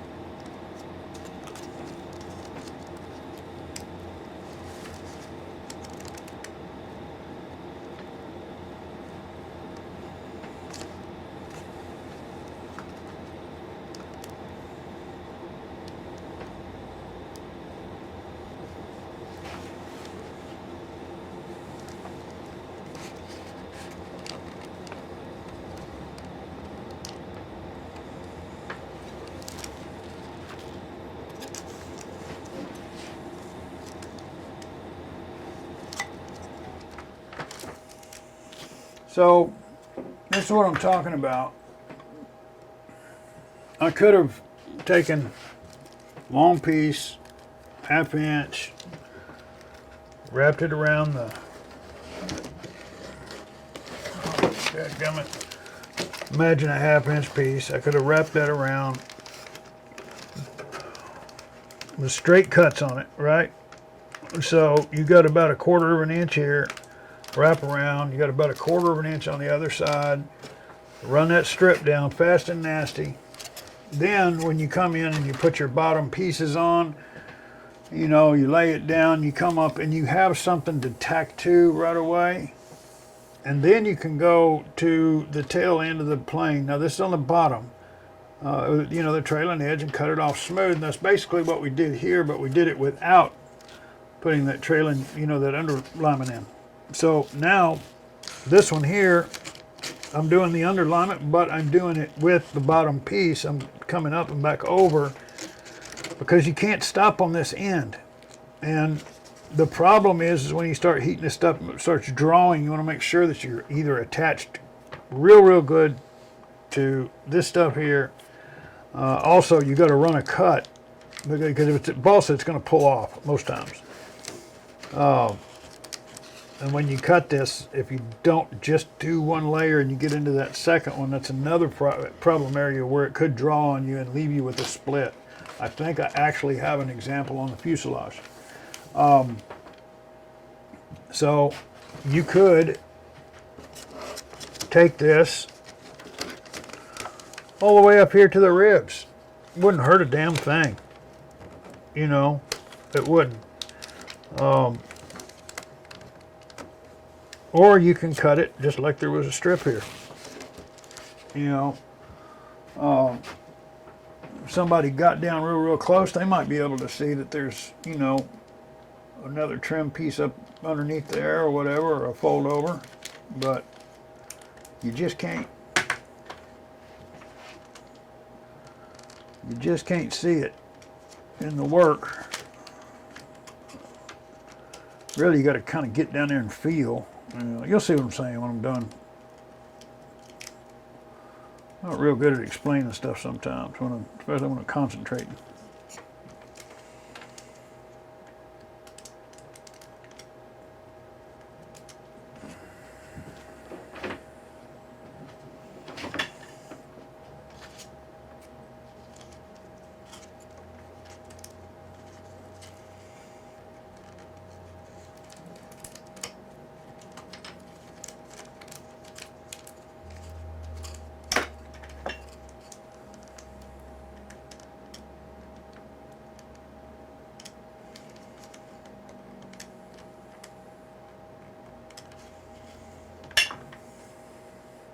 Okay.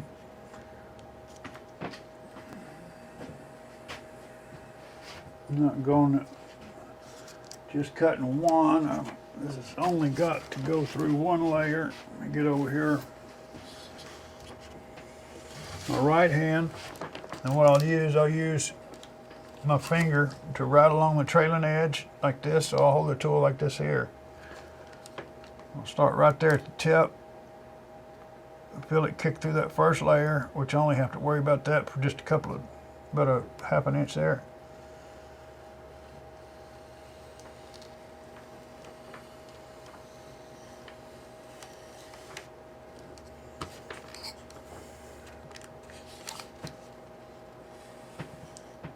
Oh, I wavered there.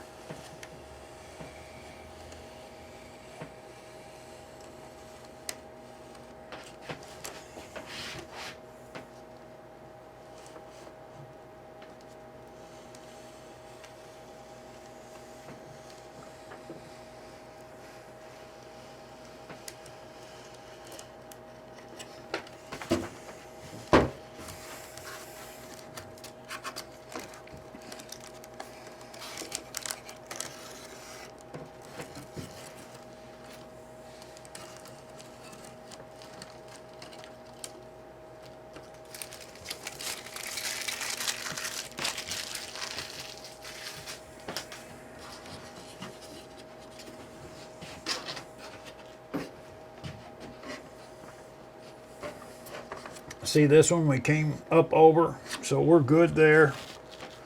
Let me iron this down.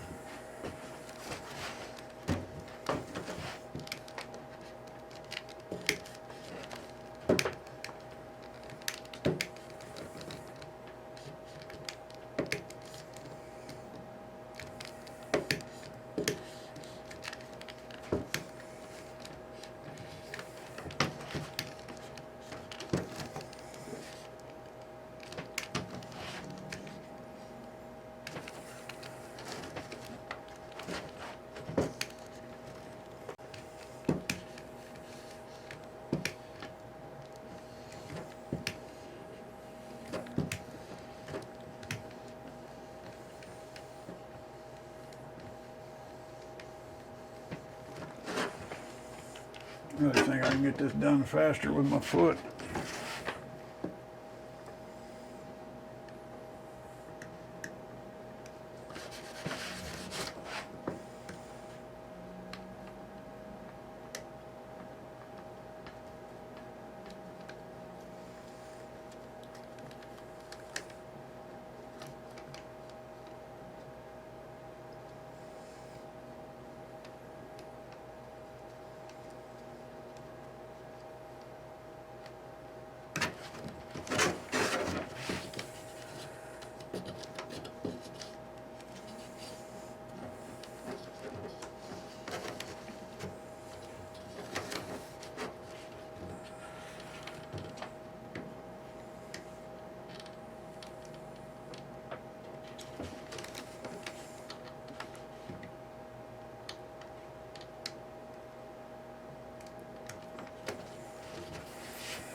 Almost got too short here.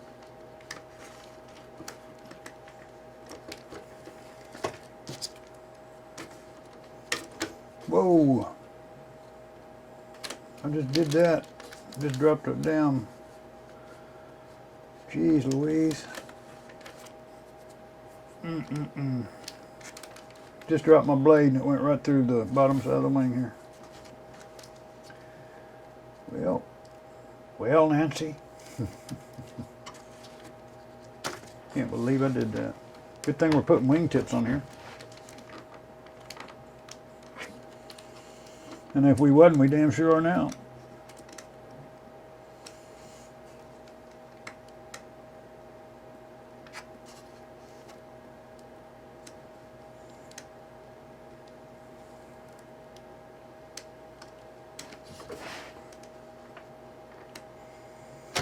Ow!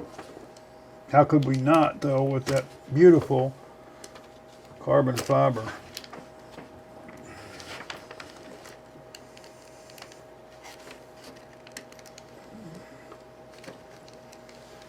Coming back, getting.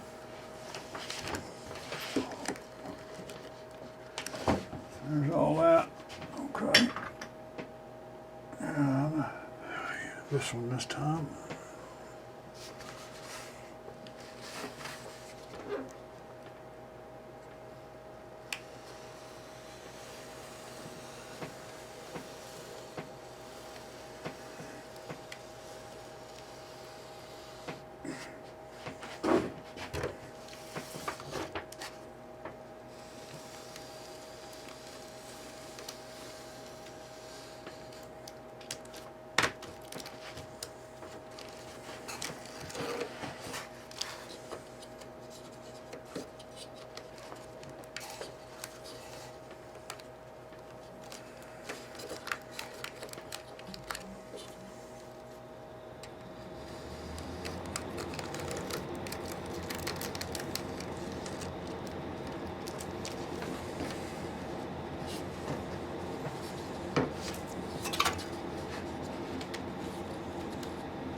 You got any crinkly, ganky little ends or whatever, don't just run an iron over them.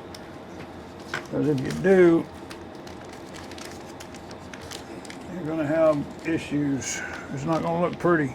And also, when you have places that have any reliefs or whatever, always try to open the back of the wing forward so you can have it lapped like a rooftop.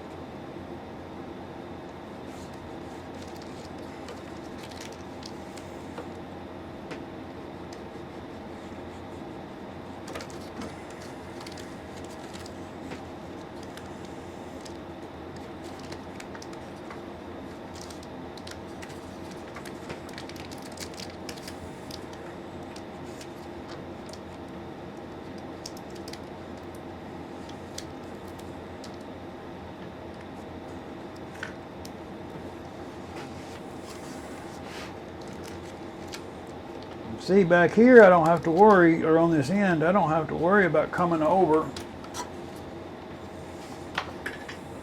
because I've got my little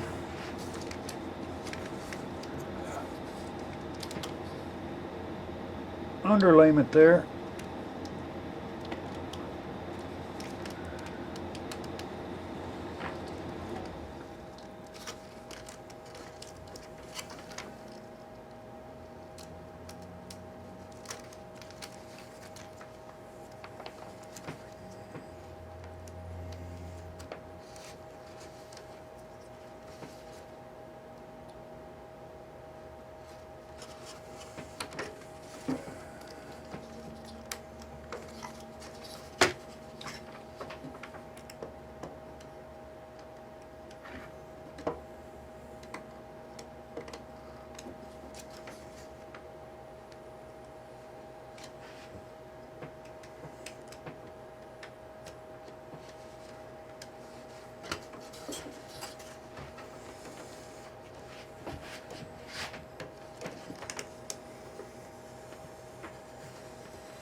All looks good, sounds good. Got it in the key of G.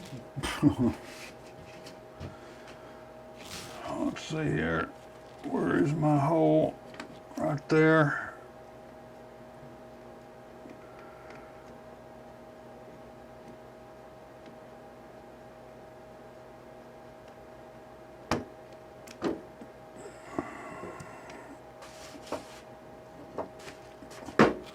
Dadgummit. Boy, I'm just bound and determined to tear this thing up.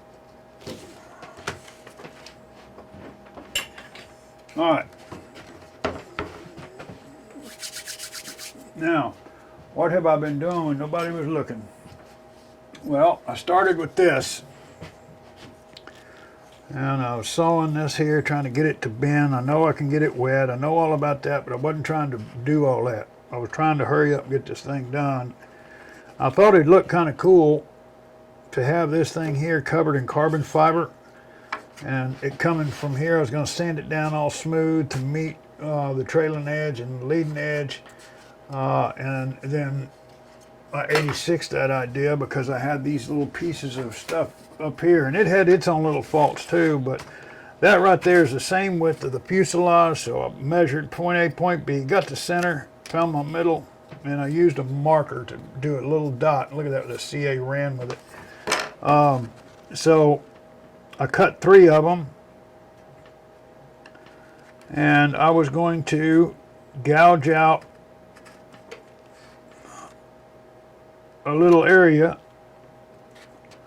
right there where that impression is made with my Dremel, but I kind of arched it as I was gluing it,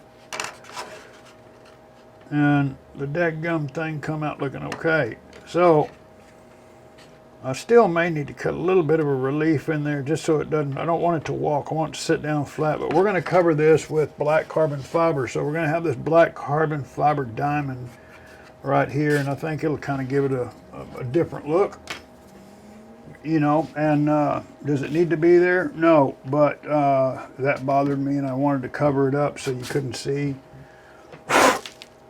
It kind of took away from the whole reason why I did what I did with the wing bolts, you not being able to see them. And so let's get some covering without further ado.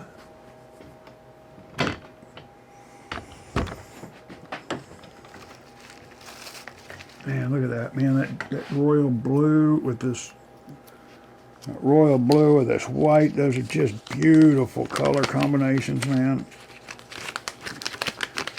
Look at that. But, you know, everything goes with white.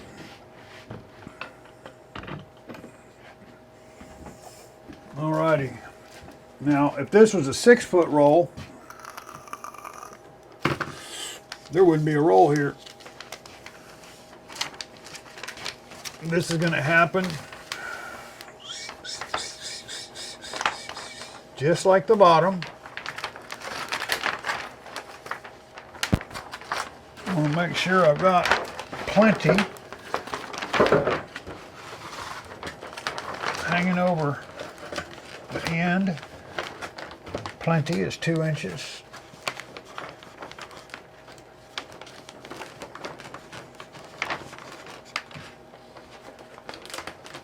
Isn't that something? I can do a whole 60-inch wingspan airplane in one color with one roll.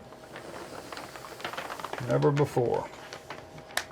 Alrighty, let's see, about right there.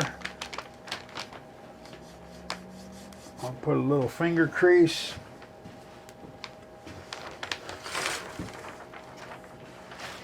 Now I can get my work out of the way.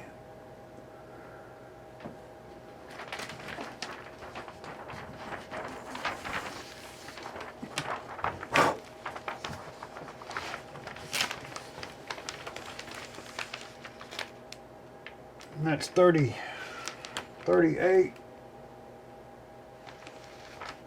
Yeah, about 38. So that's right where it needed to be, because that's what we cut those other ones at. It was 37, 38, something like that. Something like that.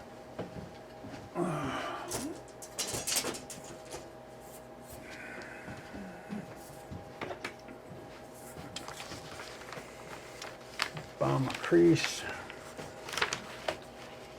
And I wish those new tops would come. So there's that.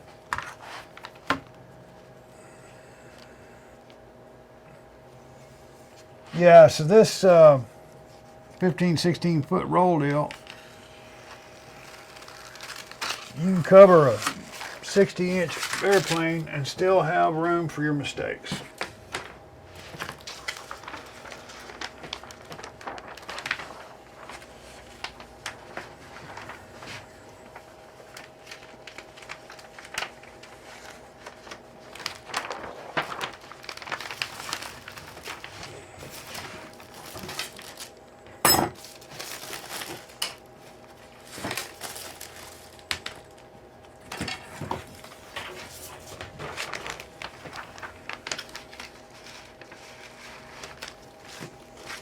And I don't know about today, but yesterday,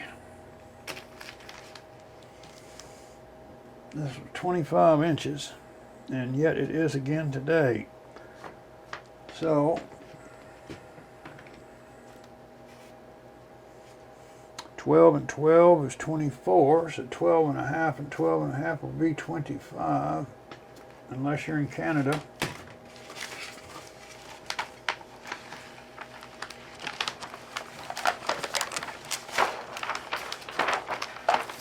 And you know them folks got different calculators up there. Well, let's see here. There is a 12 and a half. There's got one right here in the middle too. And then, why are you over here? And then somewhere down here on this end, there ought to be a 12 and a half. Somewhere in that neighborhood about right there. You know, we're not building a rocket, just an airplane.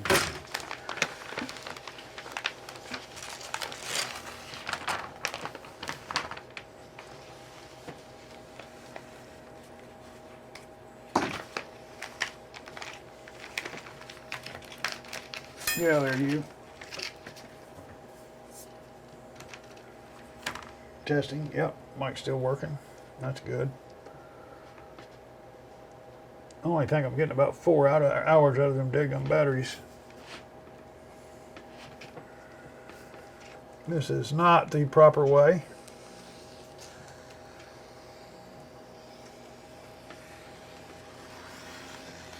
To cut your monocoat in half. And this isn't even my way. I'm just in a hurry now at this point of the game. Okay, and wham. There we go. One roll out of the way.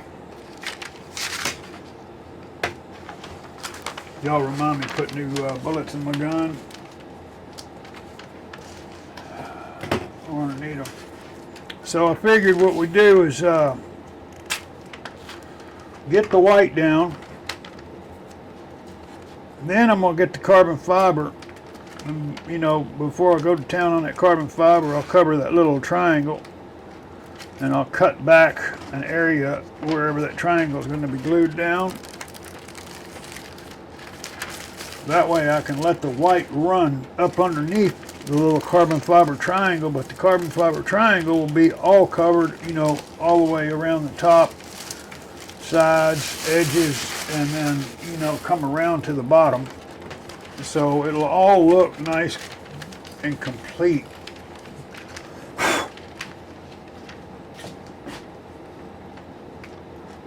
And you won't see any holidays in this stuff.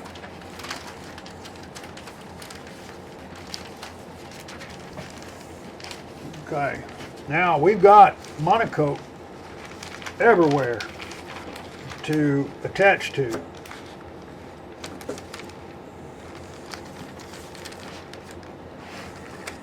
So with any luck,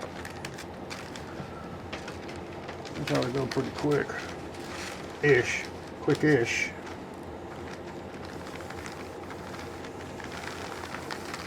But now, unless you're dealing with a symmetrical wing, this is a flat bottom wing, so we have a contour here that's going to come into play.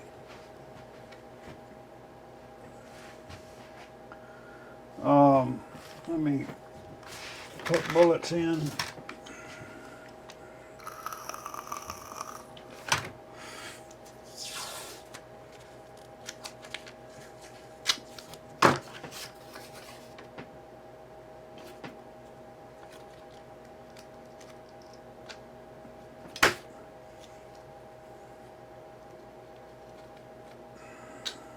I really should just get a pill bottle to put them in, but I've got 2,000 of them right now that, you know, I've saved. I just never use them.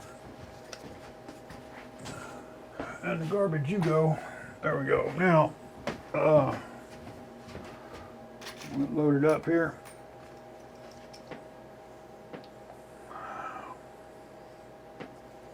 A nice covering job's a nice covering job, but, and when I mean nice, I mean just, you know, good covering job that you can fly your airplane with and nothing looks like it's flapping off.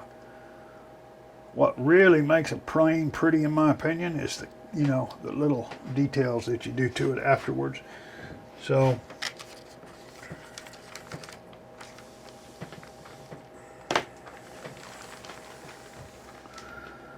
I really like to take time to get this stuff nice and warm and have it pretty much fall into place before I get started on it, but we're not going to have that luxury this evening.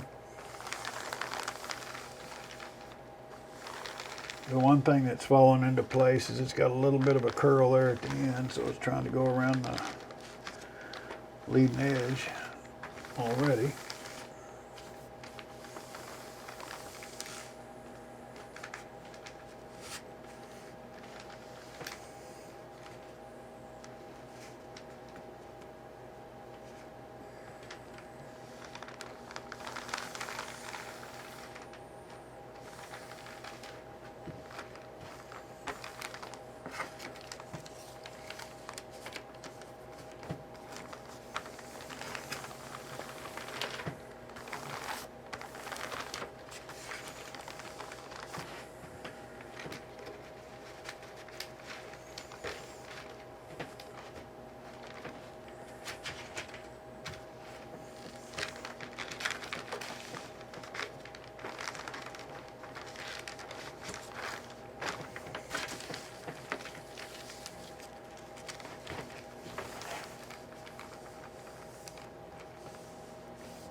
Anything you feel, you will see.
I used to have a big beach towel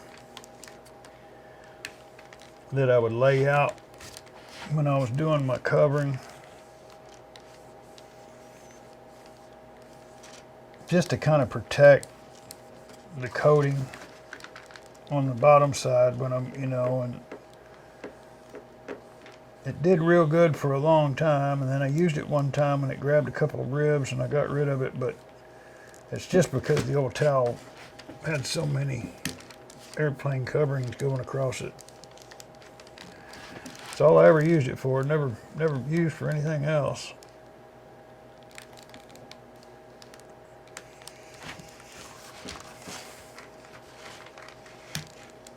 Find your natural hang there.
Turn my iron up a little bit, and I think I turned it up just a little too much. It's really funny how a couple of degrees can really make a difference.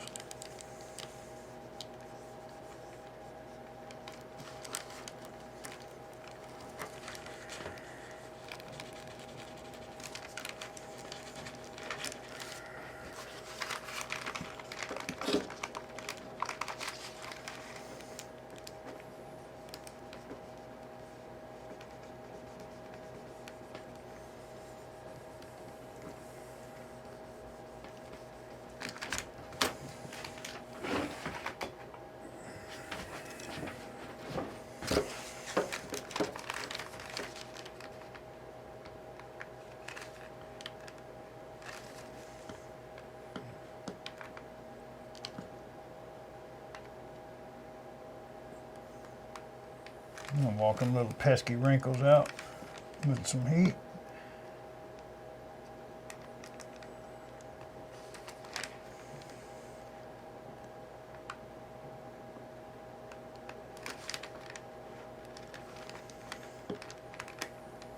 The thing is though, when you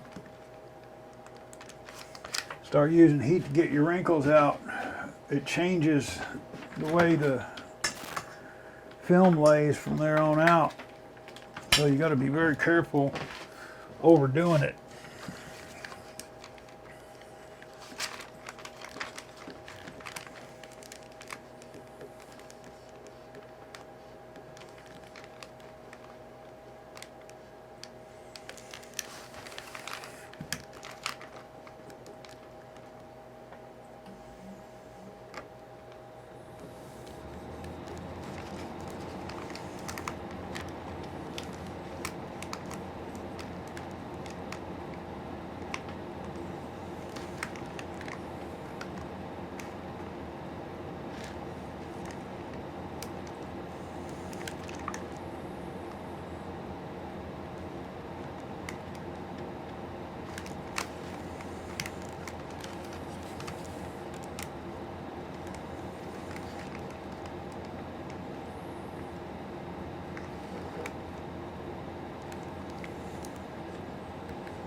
Probably got a little overzealous with locking this down here on the end, but I'm into it now, so we're gonna ride it out.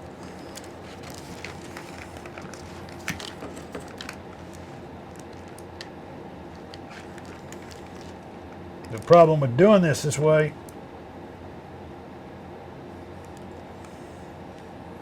see, now that I've heated it up, it's started to create wrinkles going that way.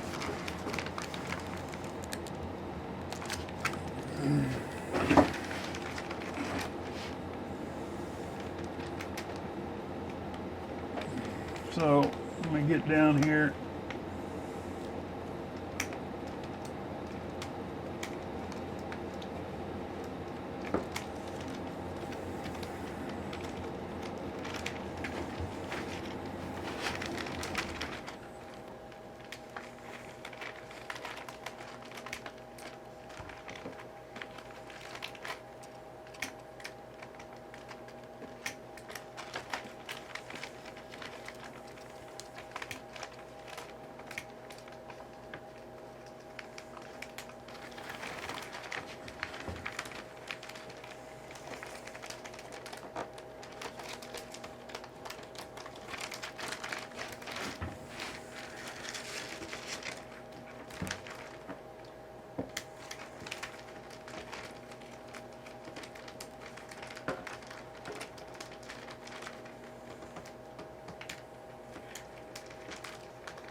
I may have just made a mistake there. I hit that thing. I need to turn this thing down.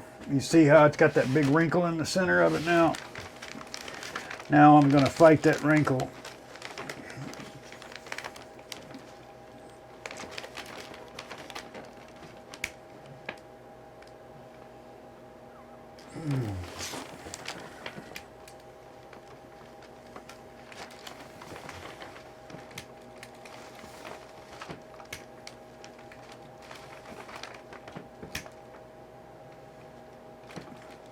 Middle out may have been better on this one.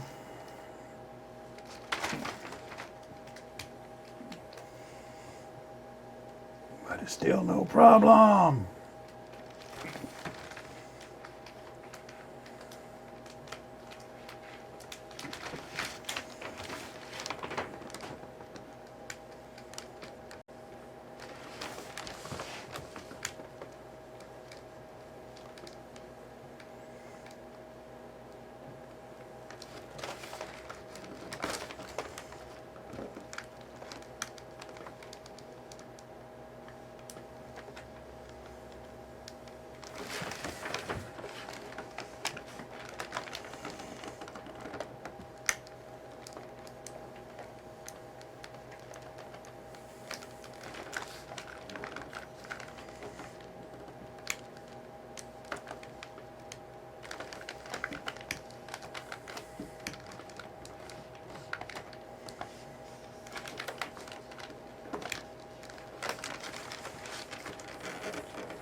We'll see.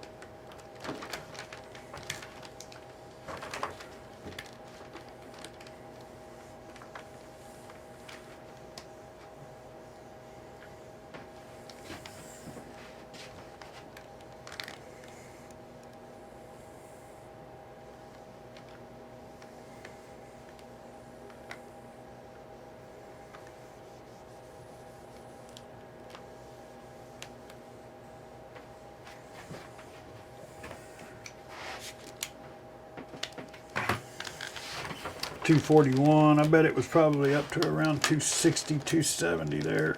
When I turned it up a little bit, it went a little too far and I didn't check it.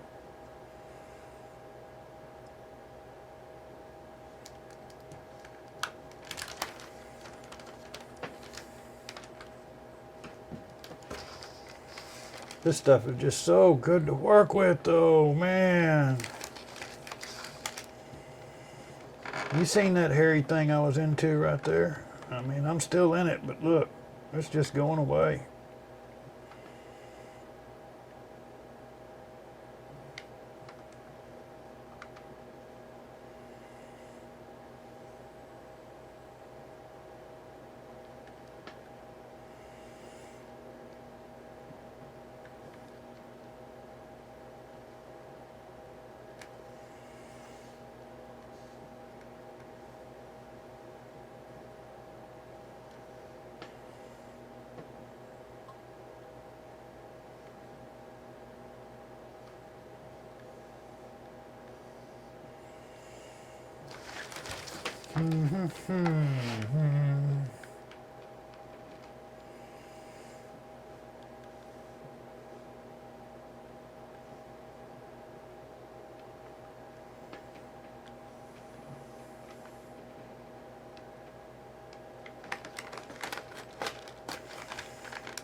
Patience, patience, patience.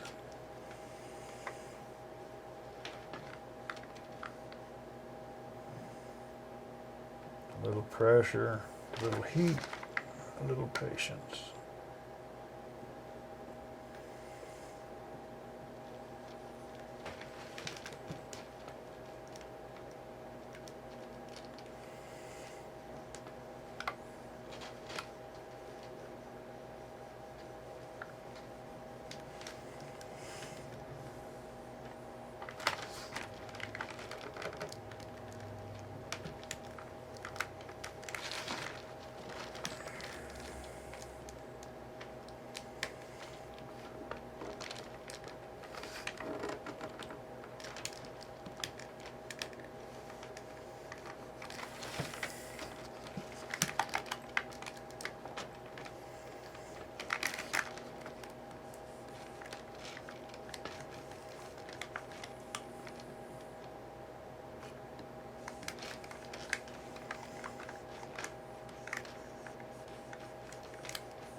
Bada bing, bada boom.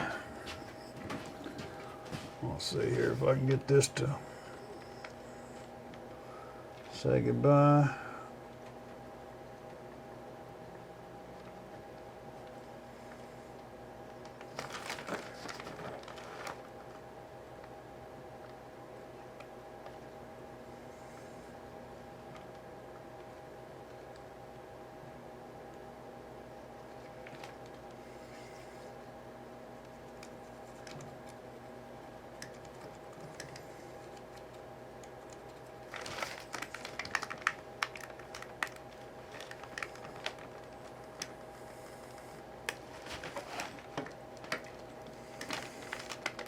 Yeah, kids, that was my fault right there.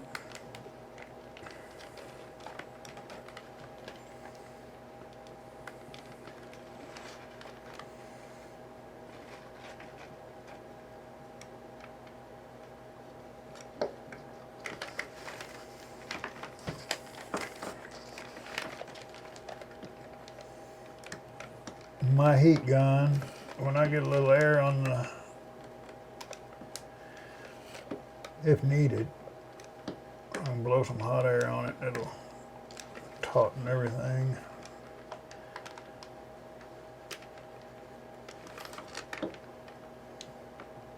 That's why they said do in the middle out. I don't know.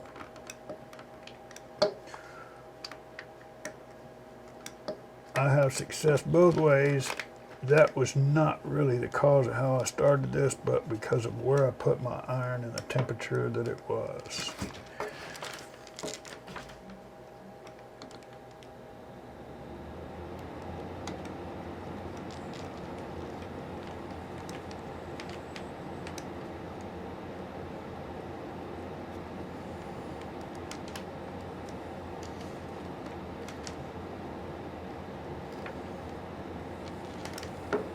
Bye-bye, wrinkles, bye-bye.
Yeah, that mistake cost me some time there.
Oh, and you know what I overlooked?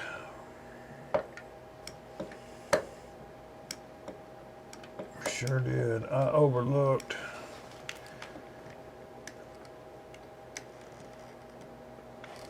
have you ever had a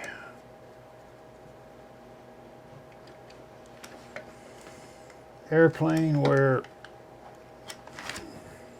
comes down like this and then you have this big void here because then like a big air pocket?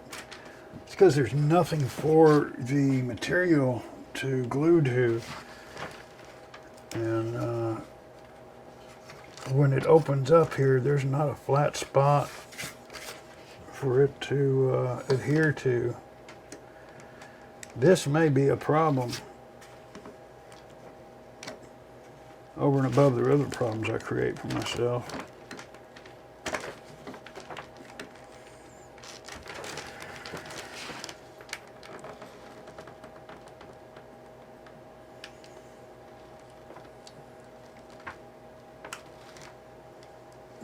Hard to believe that screw up got away. It's really hard to believe that we got away with that. Thought I was gonna have to pop that off there for a minute. It just goes to show that this stuff here, how good it is to work with.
Dadgummit.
Tighten up a few little areas that need it.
That was warm.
Well, I kind of got into my groove here and forgot to turn for the camera.